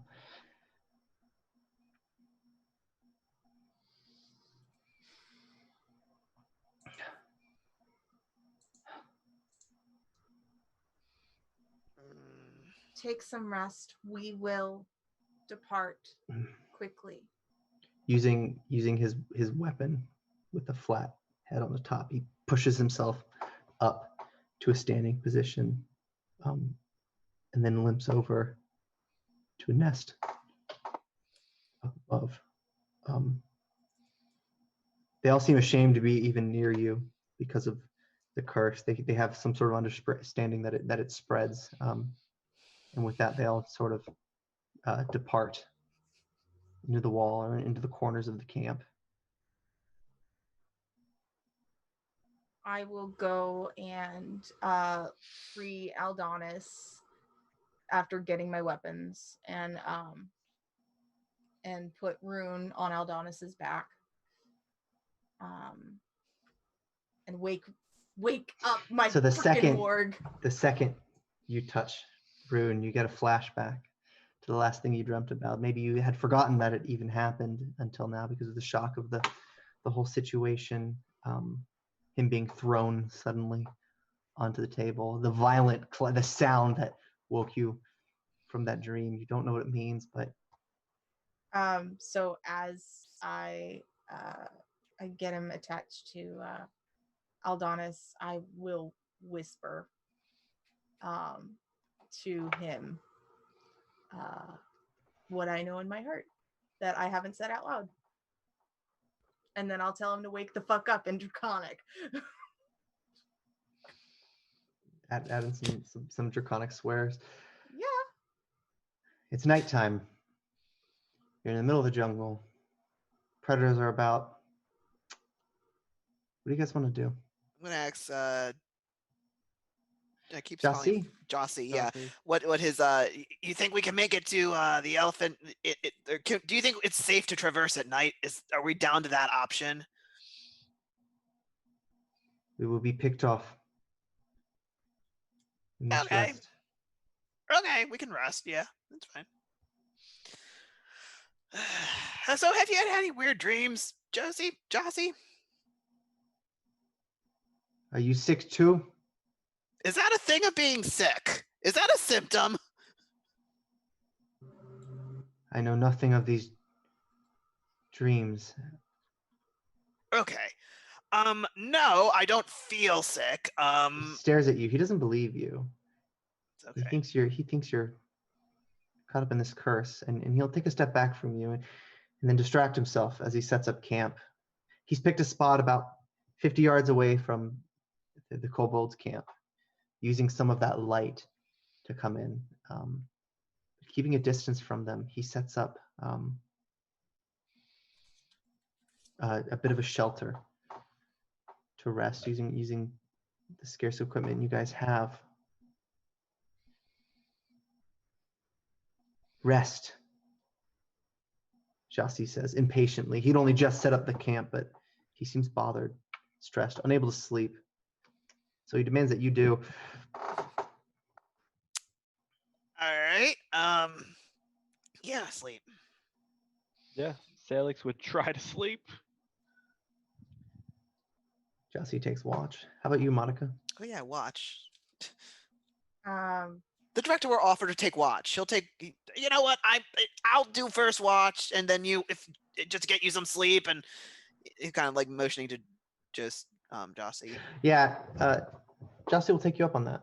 All right, yeah, I'll take first. As he watch. slowly moves into a comfortable laying position in his bedroll, every step of the way is met with a suspicious glare, an unblinking stare in your direction.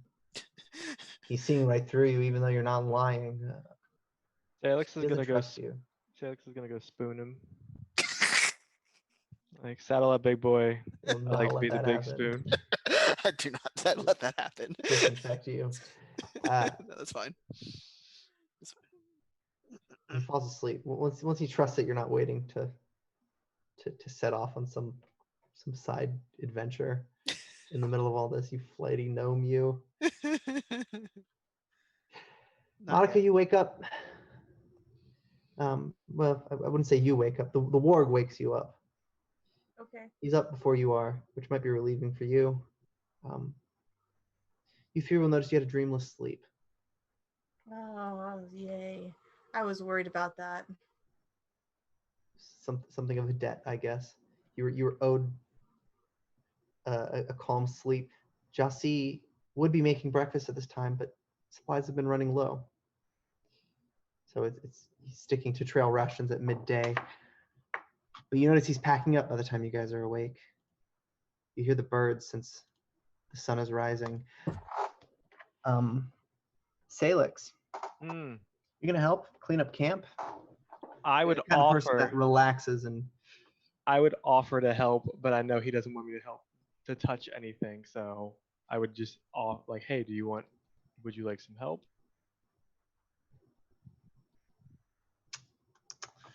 He just does the tisk tisk tisk at you, shakes his head. Everything's packed up into just enough bags for everyone to carry, +1, but Rune doesn't seem to be waking up. Jossie is going to crouch over where Rune has been sleeping. Put a hand on his knee, and he'll speculate. Then he'll look to Monica. What has happened? Well, we all had a dream. And given what little I've understood of the dream, something is changing in Rune, and we don't know how to protect him.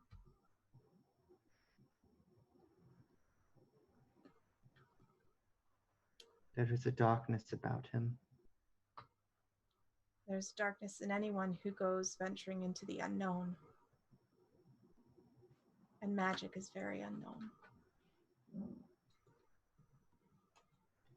We will take him, but you must explain to the elephant people. What do you mean? It will take him. We will take him. Oh, we will take him. Oh, thank you. I'm not ready for that yet. I almost lost him once this week. You know? He is okay. But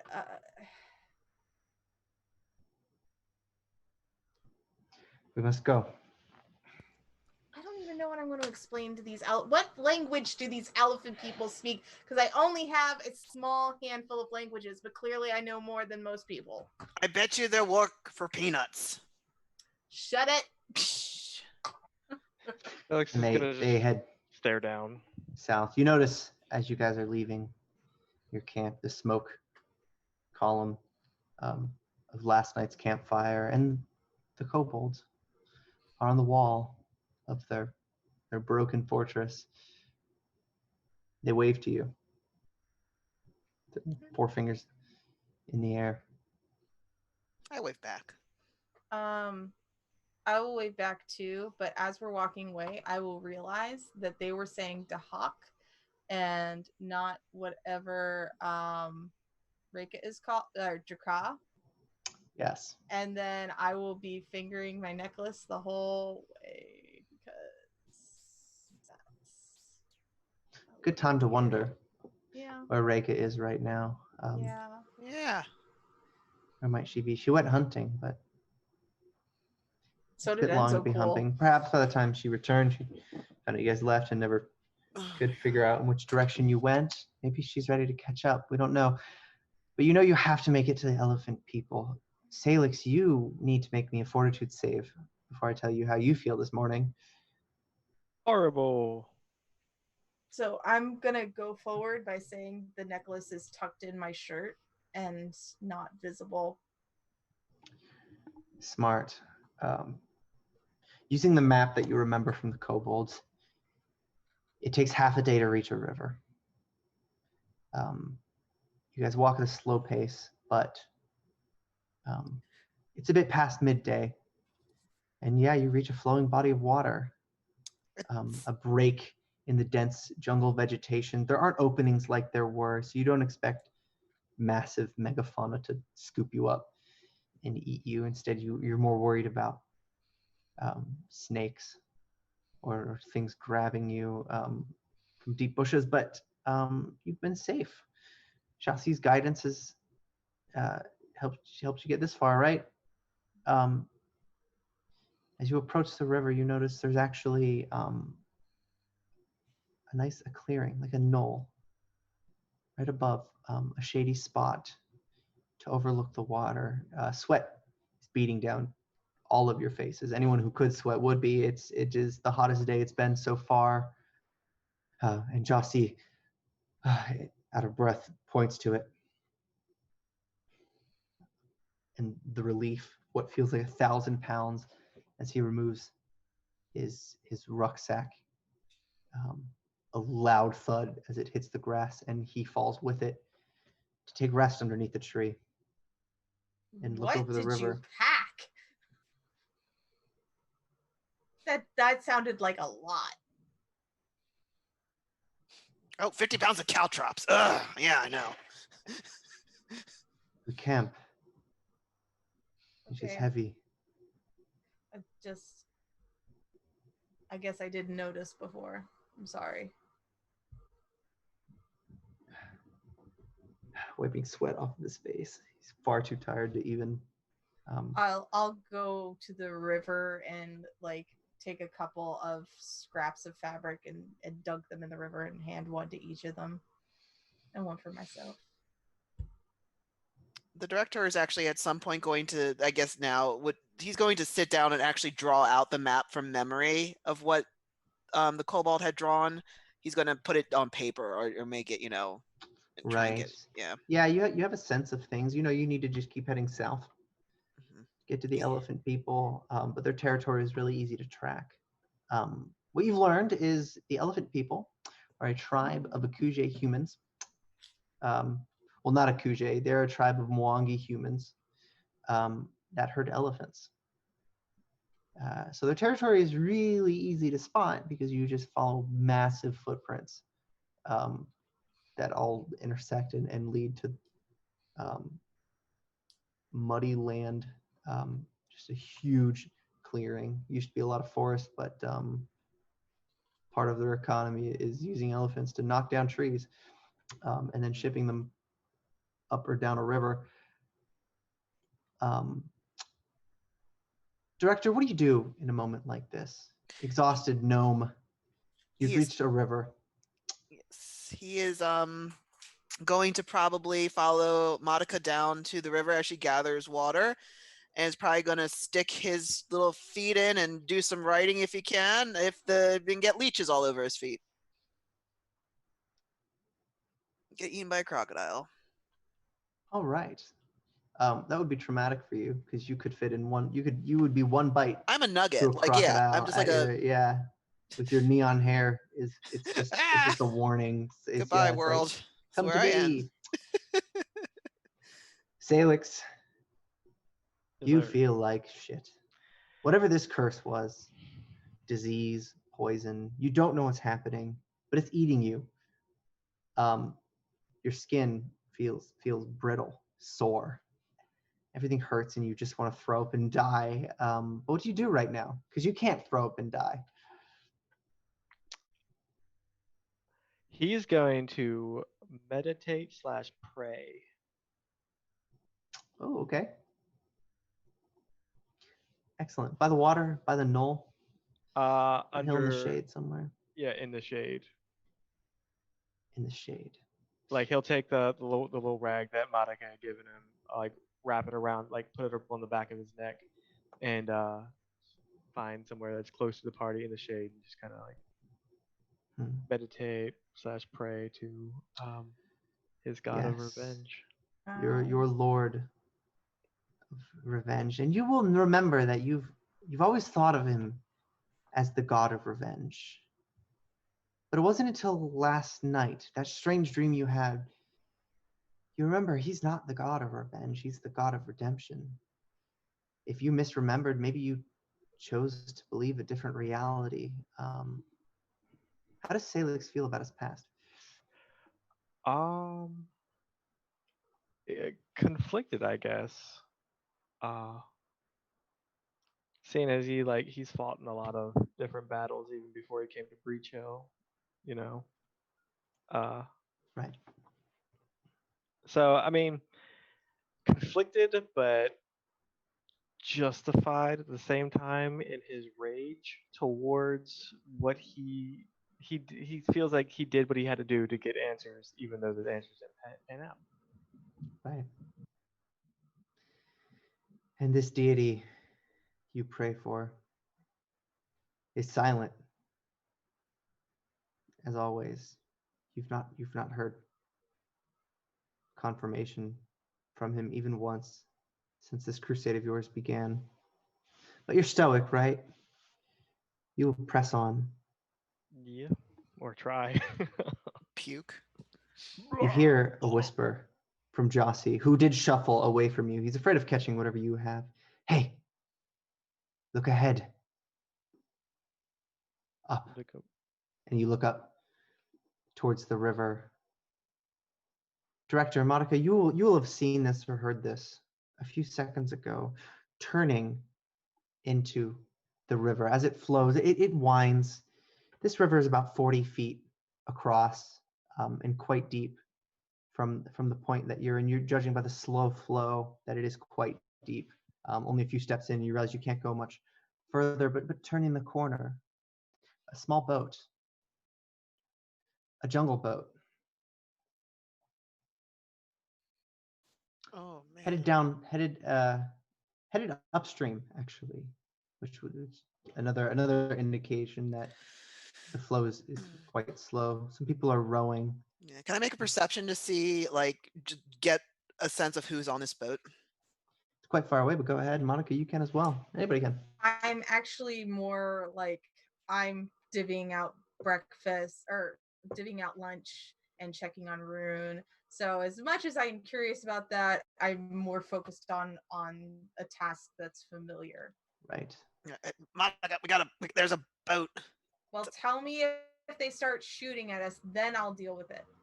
A little late, but yeah, sure. You don't see anything. Nothing. There are people on the boat, but it's quite far away. They're wearing hats to hide from the sun. Two of them blue, one crimson color, and they seem to be looking around. But this boat isn't really from here. It doesn't seem native. No kobold, no Kuge, no elephant people. Yeah, you said they're rowing it. Does it Two look like it people. has things for sails as well, or? No, this isn't a sailboat. They have to brute force their way up the river. And as it gets closer, you notice the two in the blue hats, quite strong. Both of them elves as they row. Hey, Sailix. Like kind of like limber, like look up. What? Do you know those people? What kind of racist bullshit? Just because the pointy ears. That's all. He points at Jossie. He's like, he's got pointy ears too. Well, I'm asking I don't know him. Get back. And Jossie positions himself to hide behind the tree that you were taking rest underneath. He doesn't want to be seen by this thing. How about you, Sailix? What is it? Are you gonna hide from this boat? If you can see it, it can see you. Right. Well, are the other two like by the river? Yeah, Monica they're and down Director. by the river. Um. Yeah. No. He'd kind of try to step into the shadows. He's not blatantly trying to hide, but if Right. like he wants to be able to run at if they assault at Monica or the director, he wants to be able to be close by. Okay. Yeah. The guardsman approach reflects your background. Director Monica. Yes. I'm gonna try and You hide. wait. You're gonna try to hide? I'm gonna try and stealth. All right. Well, there's a rock nearby. That's the closest thing you can get in time, you think, as this boat approaches quite rapidly. You're small. If you Yeah. were to sprint towards cover, you'd probably be seen. It's your Alright. hair that gives it away, truly. Well, I was gonna say, can my hair like blend into the fauna? Like, can I just like predator Actually, like away? You do notice there is some tall grass nearby. It's not quite as vibrant as your neon green, but if you were to duck underneath, maybe you would. There's an alligator in this interior crocodile. Um, There you go. okay, yeah, I'm just gonna stealth. Whatever. Just Yep. tell me what happens. Have it, Monica. This boat. You hear yelling from the person with the red jungle hat.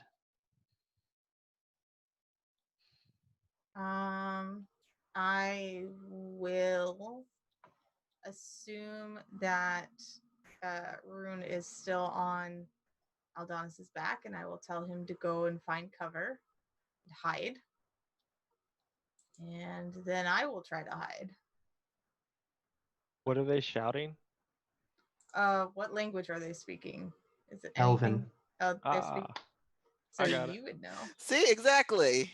You hear the voice commanding the two rowers, which they look to have bodies built for rowing.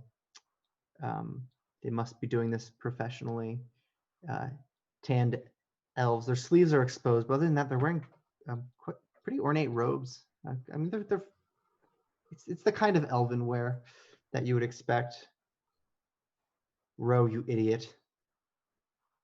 As this thing moves closer, they row. They're fighting a stream against them. Luckily, it's moving slow here, but they seem to be making a snail's pace, which is quite bad for you, because as they get closer, you'll realize that they're going to be close for quite a long time. All of you are hidden, and they seem distracted, the three of them on this rowboat. But they're not far away, and as you finally get close enough, you notice under the crimson visor, turning up and looking towards you, Sailix, as you make no attempt to hide. Familiar face, Foz Lorraine, stares at you directly. The young elven woman with pale skin, her nose is burnt red. This isn't a climate she's used to. But she's here, isn't she? And she notices you. The boat continues to row, however. She's fixated on you, Sailix. Do you do anything? Has anybody? It was just me that noticed this, right? Director, you notice it. You notice this figure. The voice is what catches it for you. A very distinct voice. Foz Lorraine is very prim and proper, educated. You know the type of elf. Oh man. How far away is Sailix from me? And I'm stealth. About 30 feet. Oh man. Oh, I wish I'd taken message. Damn it. Damn it. Sailix will kind of like walk out into the light, like no longer even Out of the trying- shade. Yeah, Right. not even trying to hide himself anymore. He's got his hand on the hilt of his sword, and he's just watching her as she goes. She smiles at you. Notice that. That jet black lipstick. She's probably the most intimidating thing about her. She says, "Where's Rune?" Oh, you don't have to worry about him. Just be lucky it's just me here. An 'Cause expression of surprise. Cocks to the side. I choose to worry about him. oh, how sweet. Well, if we want to throw him to the Vipers, we'll give you a call. Do that. Now row. They continue to row. She actually dismisses you. She walks towards a sheltered portion of this jungle boat. Notice she has some sort of almost like an apothecary or an office there in the back. And the boat is to move on from you. I'm just letting everybody Does know. anybody interject with that, or do they let this thing make its Well, way the director is upstream letting- towards the center of the Mwangi jungle? The director is letting that play out. I wish I had something to mess with the boat, but I don't exactly do. So my intent is Hurts you, there. huh? It You can't does. cause chaos. I can't. Or you. Well then. I make her start. No, she would absolutely take that. No. Hideous laughter. Oh my god. She could easily not have that The happen. boat turns another corner. The last clump of jungle masking So, it as it disappears. real quick before it fully disappears, Sure. there's foliage hanging over the river, right, at certain spots. Some, not enough to connect at this part because the river is about 40 feet wide at this point. Right. Would I be able to try to time it as the boat passes under a tree, and just hit the tree with divine lance and see what shakes loose from the tree that falls in the boat? Oh, I thought you were gonna go jump in the boat and try to give her the curse. Oh man. The only Lick me. Lick give me, bitch. don't give me. The only reason Sailix did not throw the gold in the boat is because the elephant people might need it to cure him. Believe me, that was his first instinct. Like, hey, Right. Not found just it. bitch. And in weighing all of your possible opportunities, what might bug you the most is that there wasn't a good one. You had nowhere to throw the lance. That wouldn't look like a vain attempt at causing violence. You didn't have anything to hit. There were no trees hanging over. It would be such an odd shot that it might just look embarrassing. All But right. if you wanted to, you could try. He Try will to hit the boat if you like. Oh yeah, no. You can maintain your pride. Hole in the side of the boat. Hey, Rune sends this. Slowly emerging from behind the tree, Jossie says, "Come on out."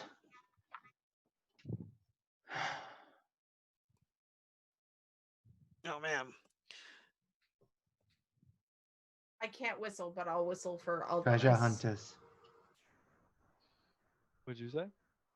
Treasure. Oh, treasure They hunt. hunt. They come and go. It's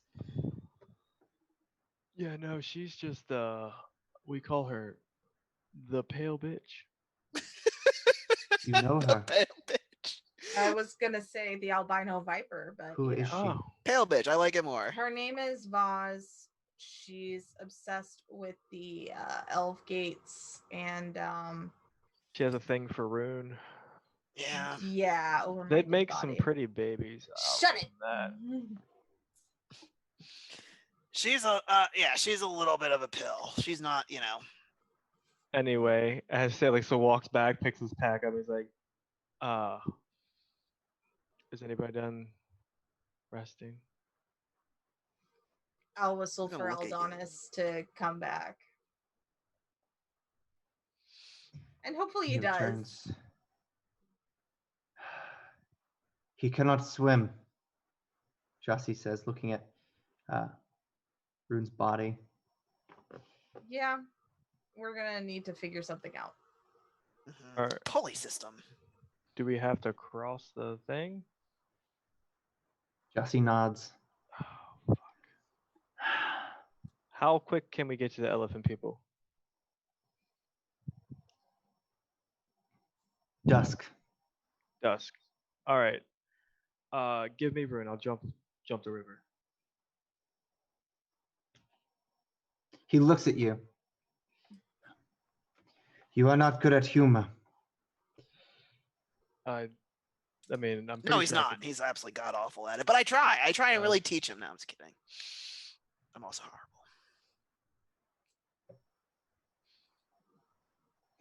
Just because you wear the emperor bird does not mean you can fly. And he gets close to your feathers, but he won't touch them. He's not to touching you. Well, Can you do this? all 4 ideas. He points to a narrow part of the river. There's a rock to jump off. It might only be 20 feet wide. Jossie removes his gloves and throws them on the floor. Such disdain. Sailix will put them on. Like,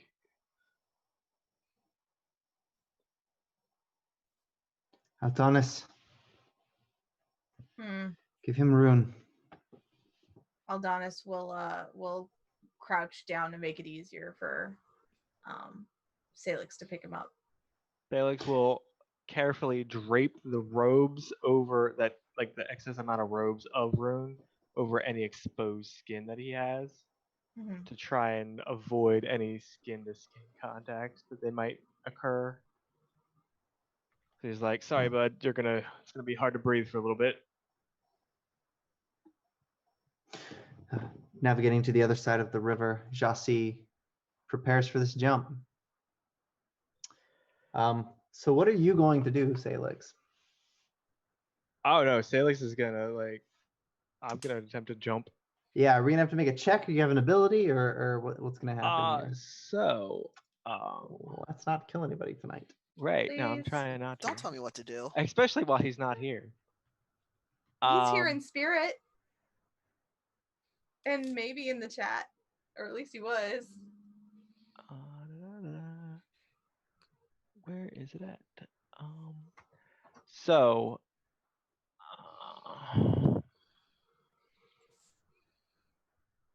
between how far can I usually jump? Like I don't know. Because like they're actions that like when I look at my like the feats that I've taken, because I have powerful leap, quick jump, It is. and like powerful leap says I can add 5 feet up and out for a jump that I do, and it adds to We're just gonna need an I think we're just gonna need an athletics check okay. for a jump, and we'll know pretty quickly how well it goes as you make a running jump All with right. rune in your arms, It's gonna be great. It's fine. Oh yeah, totally. making your way up the hill. The rock forms almost a ramp,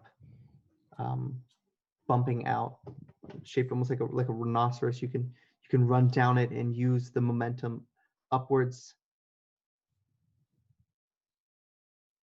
25 makes it. All Barely, right. except you land. You still land knee deep in the water, legs pressed into the mud. I mean, Rune falls, but your arms are able to catch him. It's not enough that you now have to rescue him from drowning. He's above the water, and you're about waist deep.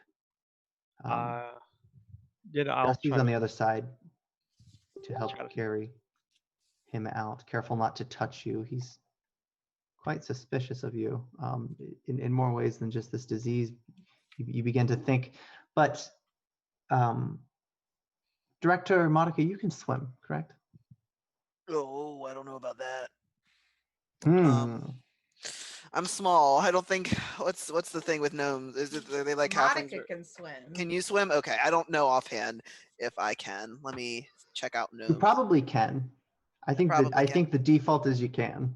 Okay, that is a But good I'm asking thing. you how you feel about how the director can swim. Well, he's leery of it, but if there is no other option, and like I guess he would rather swim instead of being yeeted. Like he doesn't particularly want to Right. do the Yep. Gimli throw thing. No. He'll like okay, yeah, I'll just try and do it. What is this? Is this athletics? Yeah.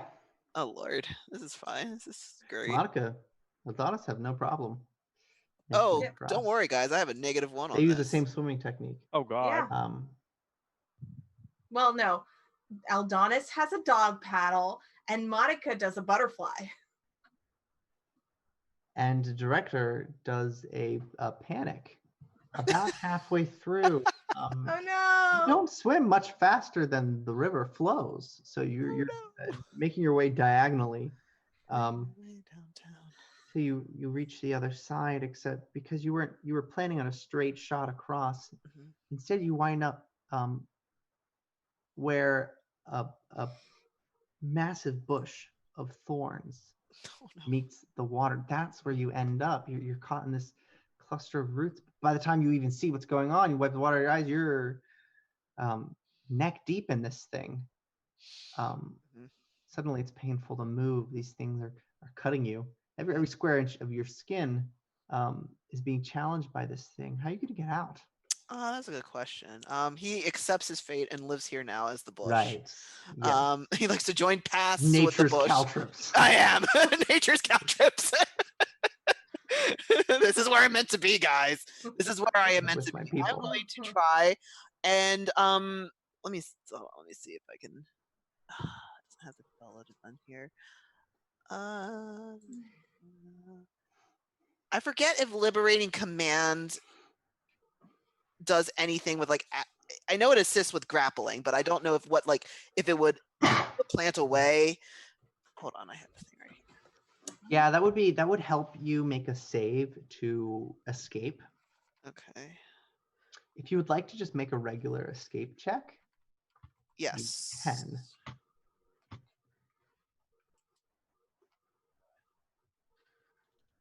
Yes, I'm gonna try and escape. All right, ow, everything hurts. Is it athletics? Sure is. Lord, another one. You can't. It's quite painful. Ow.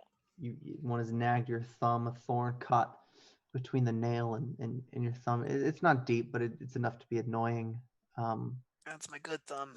It's resisting your motion. You also don't have a good foothold. So if your feet were to slip from the root you're standing on, the mud might just try to carry you back into the water, much to the disagreement of this bush here. Might need some help. Yeah. Help! Anybody on this side? Help! I'll go and bring rope and throw the rope at the director. Excellent. Flow of the river helps guide that rope. Yeah. And just be like, push off, and I'll pull you this way.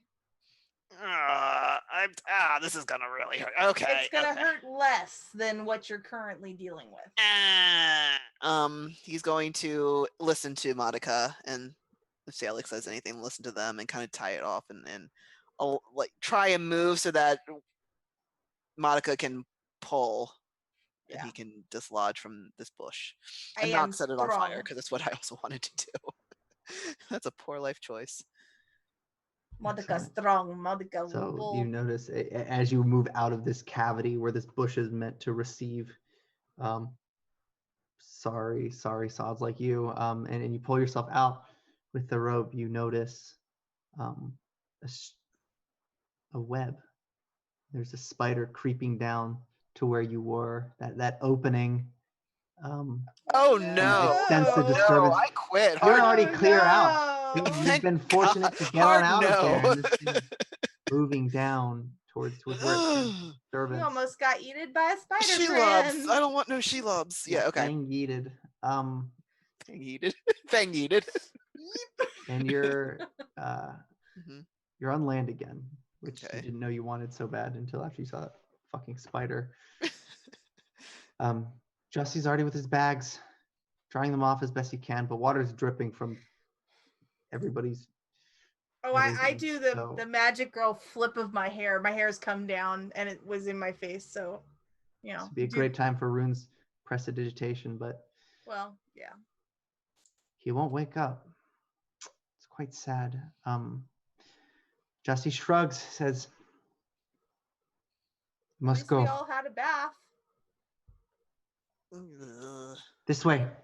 Okay. And in a near jog, he heads forward. You guys are southbound again. That's it. You've been headed south for days. And it's near dusk when you start to find the place that you were looking for. You were told you'd see elephant tracks, and now you're starting to see them. Migration patterns, perhaps, or maybe this is truly near their territory. The footprints lead to felled trees. Some trees have been hacked to pieces, used for lumber. These elephants, judging by the story that they tell in the muddy footprints, they have a symbiotic relationship with these humans. But what's strange is you, even passing some huts, you don't see anybody. Hmm. You see, this is the part where they ambush us. Strange. That is, yeah, you're right. Do not be a fool. They are good people, Shasi says to you. Is it Yeah. unusual that they are not here? It is. Might not be Oh. them that's ambushing then. This is just great. Let's is there anything we can call out? Shasi looks. What do you wish to call out? I don't know. Hey guys, anybody here? You hear your voice just kind of echoes. Okay, see, that's at least we're getting that nothing there. You are very smart. No, I'm not. He continues south. You guys come upon a building. Looks like a farm off in the distance. But you would expect to see whatever crop they're growing. Something. Elephants nearby. You would hear elephants, but there's nothing. What does the crops look like? Are there crops, or are they dead, or is there nothing? You're too far to tell. Okay.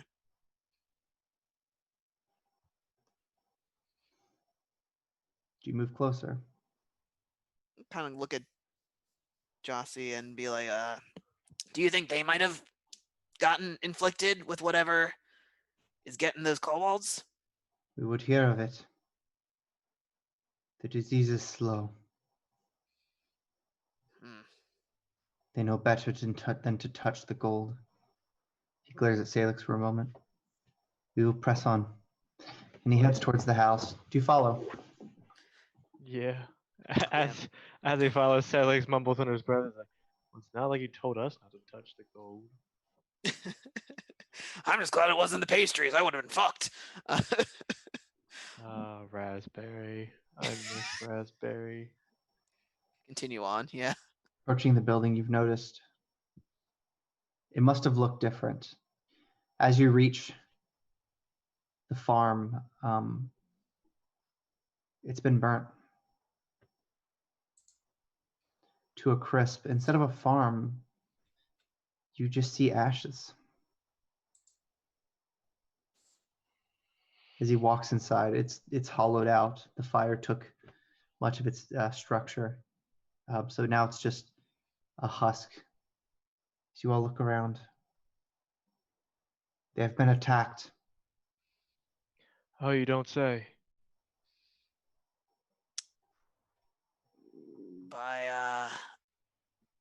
By whom do you think they were attacked by? think we all know.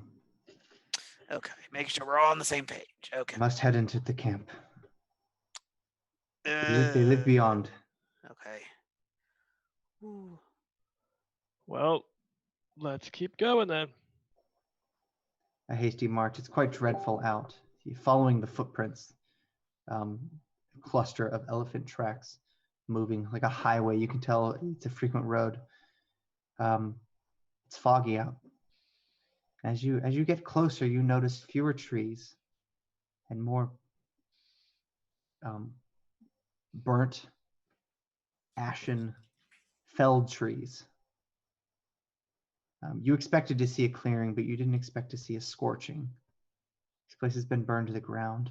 Finally reaching the city, a dozen or two houses, some huts. Everything's burned. There's nothing but this wet, muddy ground.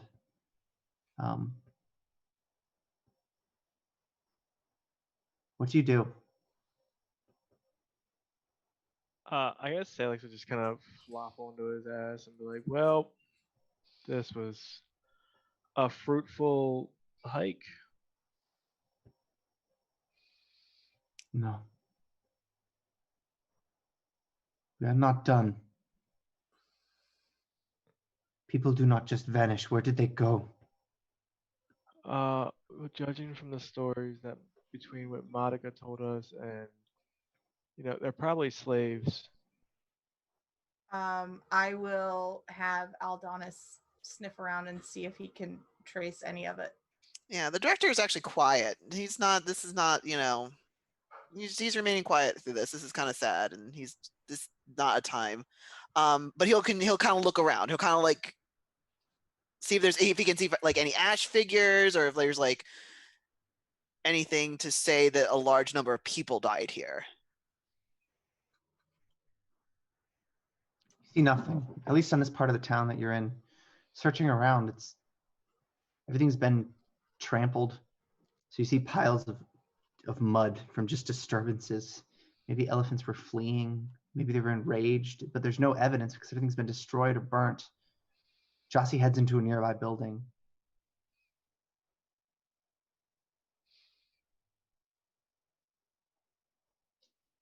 You can hear his footsteps. It's actually one of the larger buildings in this small town.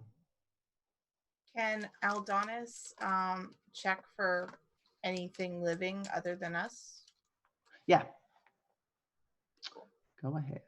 The director would head towards the building that Jose went into and see if he can if there's any dark places, cast light or something. You notice, yeah, it is quite dark in here. It's very lights, dim. Yeah. So the light comes up, but it doesn't really illuminate anything because everything is scorched black. So you're now just seeing light in an absence of color, like light in space, I guess. And Jossie's kneeling. There's a shelf next to a book. Next to a bed, like a hammock. Mm-hmm. And he's peering at something next to the shelf. What'd you find there? He shows you. You see just piles of ashes. Anything remotely flammable has been destroyed on this shelf, but he hands you. It looks like a piece of coal, but there's something underneath it. Yeah, he'll try and rub it a little bit. Yeah, to clear it. And then it starts to make out a shape. It's a stone carving of an elephant, and he's holding another one that he had just cleaned off. He blows on it. The children make this. Yeah. Well, we haven't found them, so there's still hope. Something to go off of.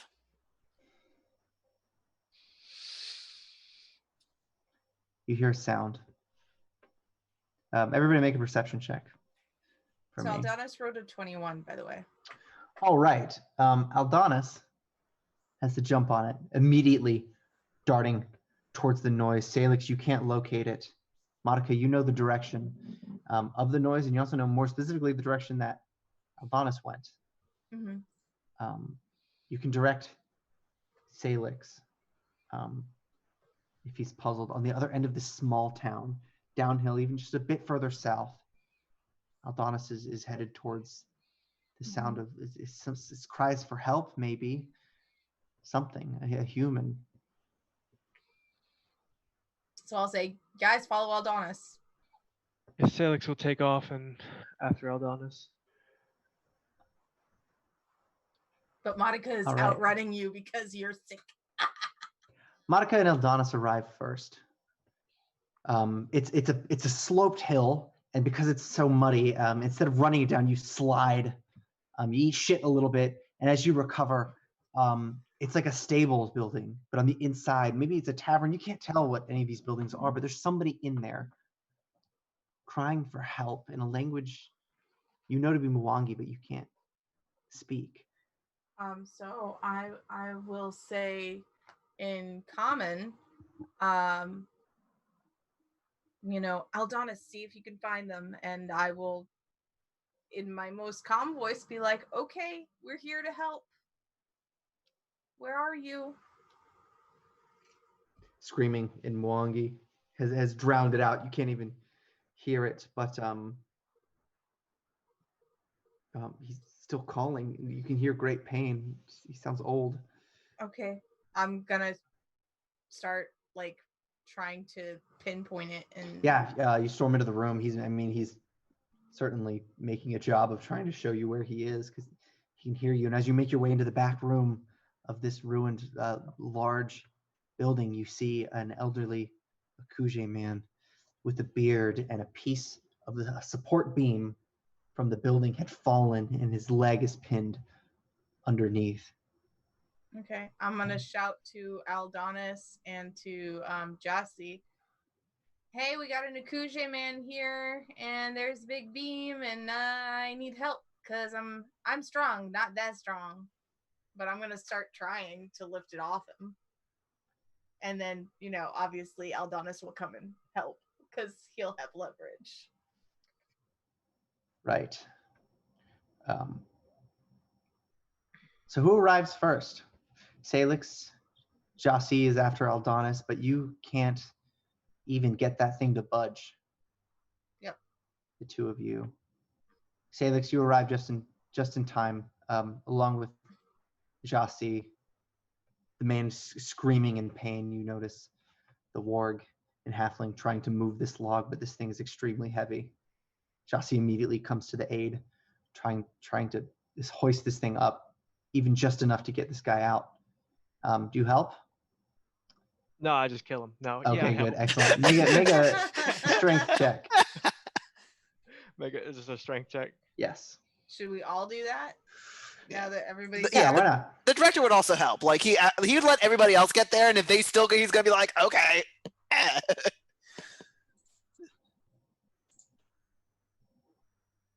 Is this like an athletics or just strength? Just flat strength. Oh, Director, you did great. okay. Sailix, you did good. Hang on, I clicked on the wrong. Pulling Doesn't this matter. thing up, trying to get everyone in on one final pull. And Cast Mage hand at the same time, so I have an invisible hand. It can only push It begins 5 pounds or something. It begins to budge, but the man can't move. You realize his legs have been damaged by this thing, especially one that was pinned for so long. He can't scoot himself out.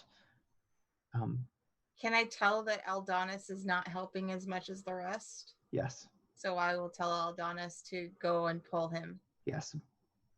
Grabbing him by his shirt, he'll pull him back. The motion on his leg is enough to make him scream again. One final desperate cry, but he's free, and you can drop the log.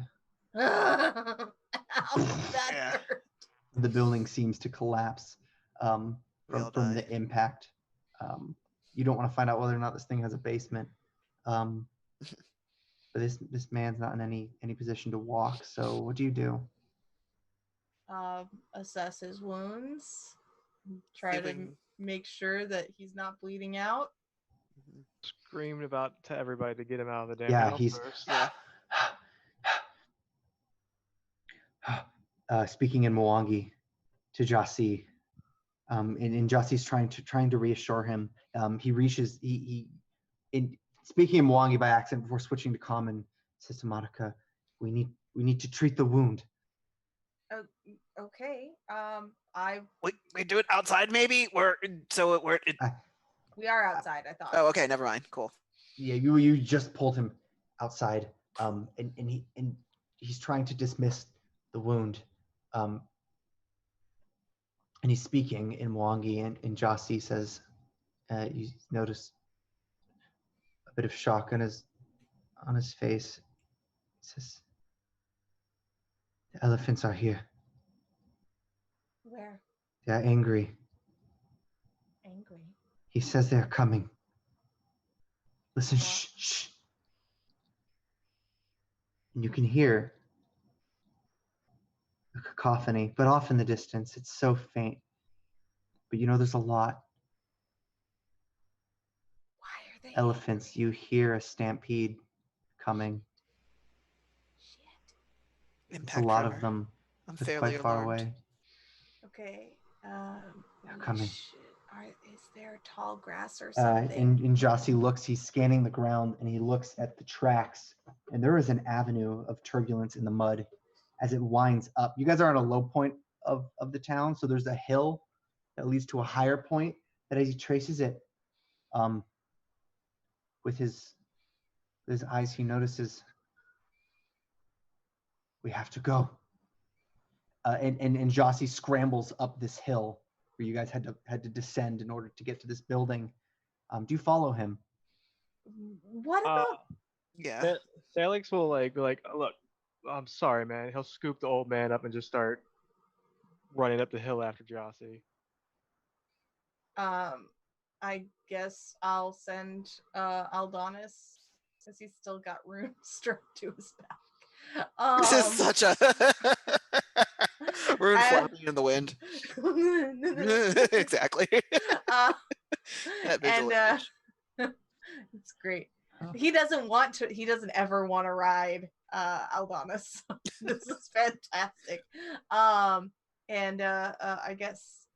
guess we run or hide or run and hide. As you make your way up to the hill, Vector's gonna run. you notice it's hard to get a number. There's at least a few dozen of them, and they've made a circle around this place. They break through it in order to trample straight across, but you can't run safely. You might anger them. Whoever did this, they're mad about it. There are a couple of structures if you want to take shelter. But there's no Is easy there a exit. tree or something that I can climb up There are high? no trees No? in sight. Okay. Everything's been knocked over. I'm a hide. There are some buildings. It's about the only place you can hide here because everything's been flattened. Okay. I'll go hide. Where do we go? In Jasi says. building, hide. He's looking around. Try to find a building. Make a perception check. Yeah. You want one that something looks I'm actually good at. fortified. I was trying to see if I had a spell that I could use, and I kind of used. I'm using my hero point That's a good idea. because fuck that noise. Chaos. You notice the circle is beginning to close in. That's better. They're angry. Sailix, the director, you find the same spot. A secured building. It looks like it has stone reinforcements, which is rare. The same rock they must have built the well nearby with. It's your best bet, and you don't have a lot of time. You Yeet. take it. Yep. Yeet. Jossie says, "Okay." And in a full sprint, the group heads into the building. Last one in is Jossie, who will shut the door and try to move a bookshelf over it. And it is getting louder and louder as you hide within this burnt out building. The ceilings collapse, so you see the sunlight. These elephants are enraged. So And I the will. sound gets. I will put a something like a belt or something in the old man's mouth so that he has something to bite down on, so he's not screaming. Because I know You he's in see, pain. you hear the trampling in a circle, and you hear the circle closing in as it gets shorter and shorter. You can even hear the elephants smacking into each other because they can't even fit in such a tight enough space to close in. And as you guys look through the cracks between the boards, all you can see is the herd around you, fully encircling. You know that there is a basement in here, but you don't know if it's a good idea to even try to get in that thing. I'll look at them. I'll go down. What? And so I will go try to get to the basement and see if it's safe down there. There's no clear way to get in, but as you head down, you notice it's dead end. In fact, this is where the ceiling collapsed into. So if any more collapsing, and you're toast. Sailix, what about you?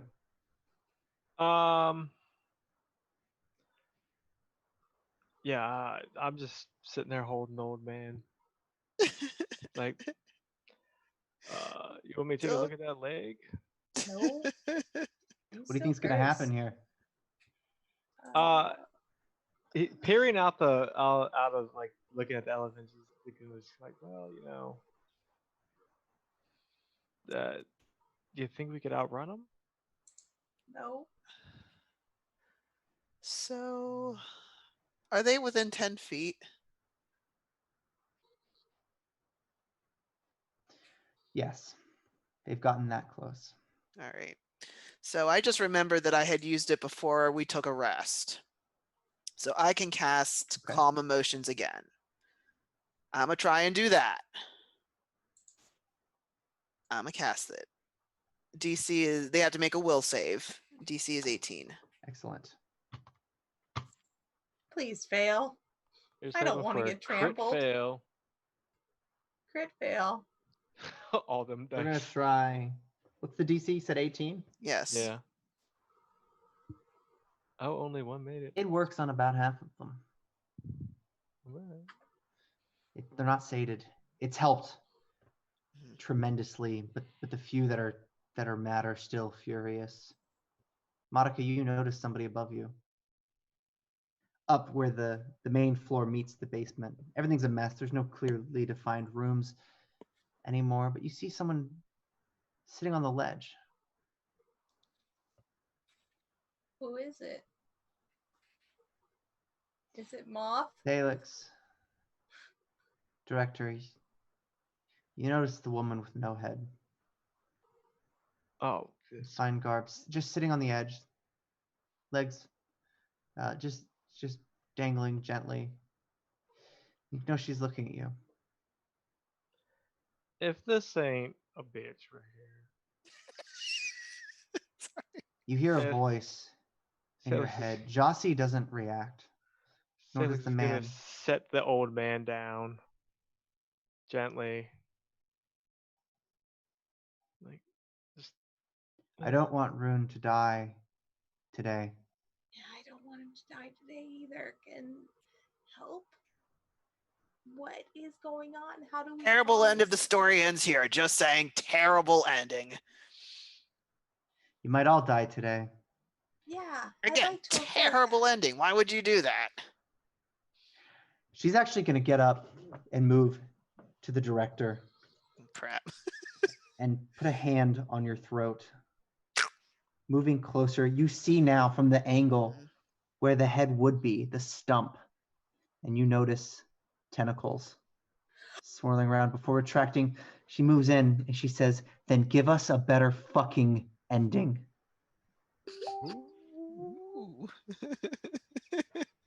That's where we're going to end it off tonight, guys. Ooh, child. Oh, man. Okay.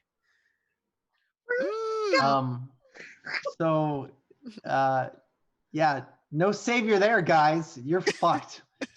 Next session is going to be 9 minutes long, and it will be obituaries. So Okay. Good luck. Just kidding. So I'm just gonna start casting Tanglefoot and all these elephants. Like, Oh my god, that's a lot of feet to tangle. Yeah, that's a lot of. So I will try to summon some mice and scare the oh my fucking god. Was it because of the name? I'm done with this. So fucking funny. All right. Well, thanks for tuning in, everybody. I have been Ian. This was a great return. We had been on like a 2 or 3 week hiatus for this campaign. I know we did like our little recap. But I very much look forward to picking this back up next Sunday. So please join us at 8:30. We're gonna do our outros and say goodnight to you wonderful people. Let's start with Alex. Oh man. Hey everybody, I'm Alex. Thank you so much for tuning in. You can find me here every Sunday playing Pathfinder, every Monday alternating between Cult and Star Wars. Tomorrow is my Star Wars game, so you should totally check that out. It's awesome and amazing. And of course, I'm in Cult as well. So yeah, like and subscribe. Love us all, and I'll see you guys later. Daniel. hi guys, I'm Daniel. I was playing Sailix the Elven Guard today. We got to uncover some juicy bits about his past. Can't wait to find out more about that. Bitch. Also, I'm here on alternating Mondays with Alex's Star Wars game. I play Quigley in that game, and then I'm running a weekly Scion game, second ed edition. So come in and check out that. We have a bunch of awesome players, and I can't wait to see what we do. Ooh. Spence. Hi, I'm Spence, and I live here on the internet and on Twitch. And thanks, Alex, for doing the bit that I usually do much more succinctly. So that makes it easier, I guess. You can find me here Sunday nights and every other Monday on Cult with that Joker and that Joker, and yeah, that's it's a great game. I'm looking forward to picking that one back up too. If you like crochet stuff, oh god, Mini Mitch is back.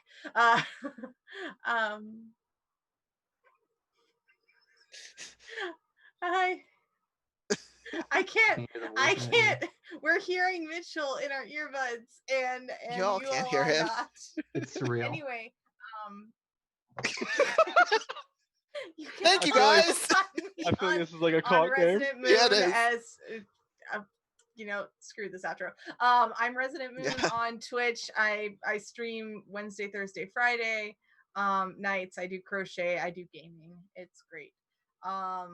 And yeah.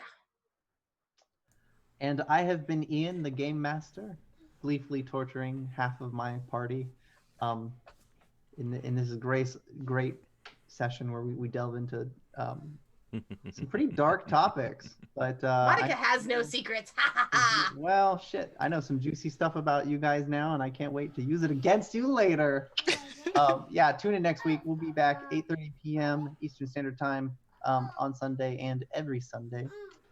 But until then, I'm gonna get some sleep, guys.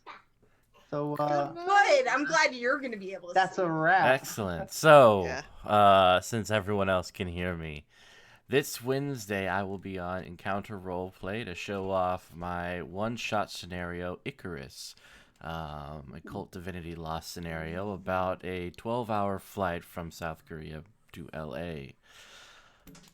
We did it last time with Dice and Dames, and I assure you it is quite terrifying. In any case, I will leave everyone with that knowledge, and everyone have a lovely night.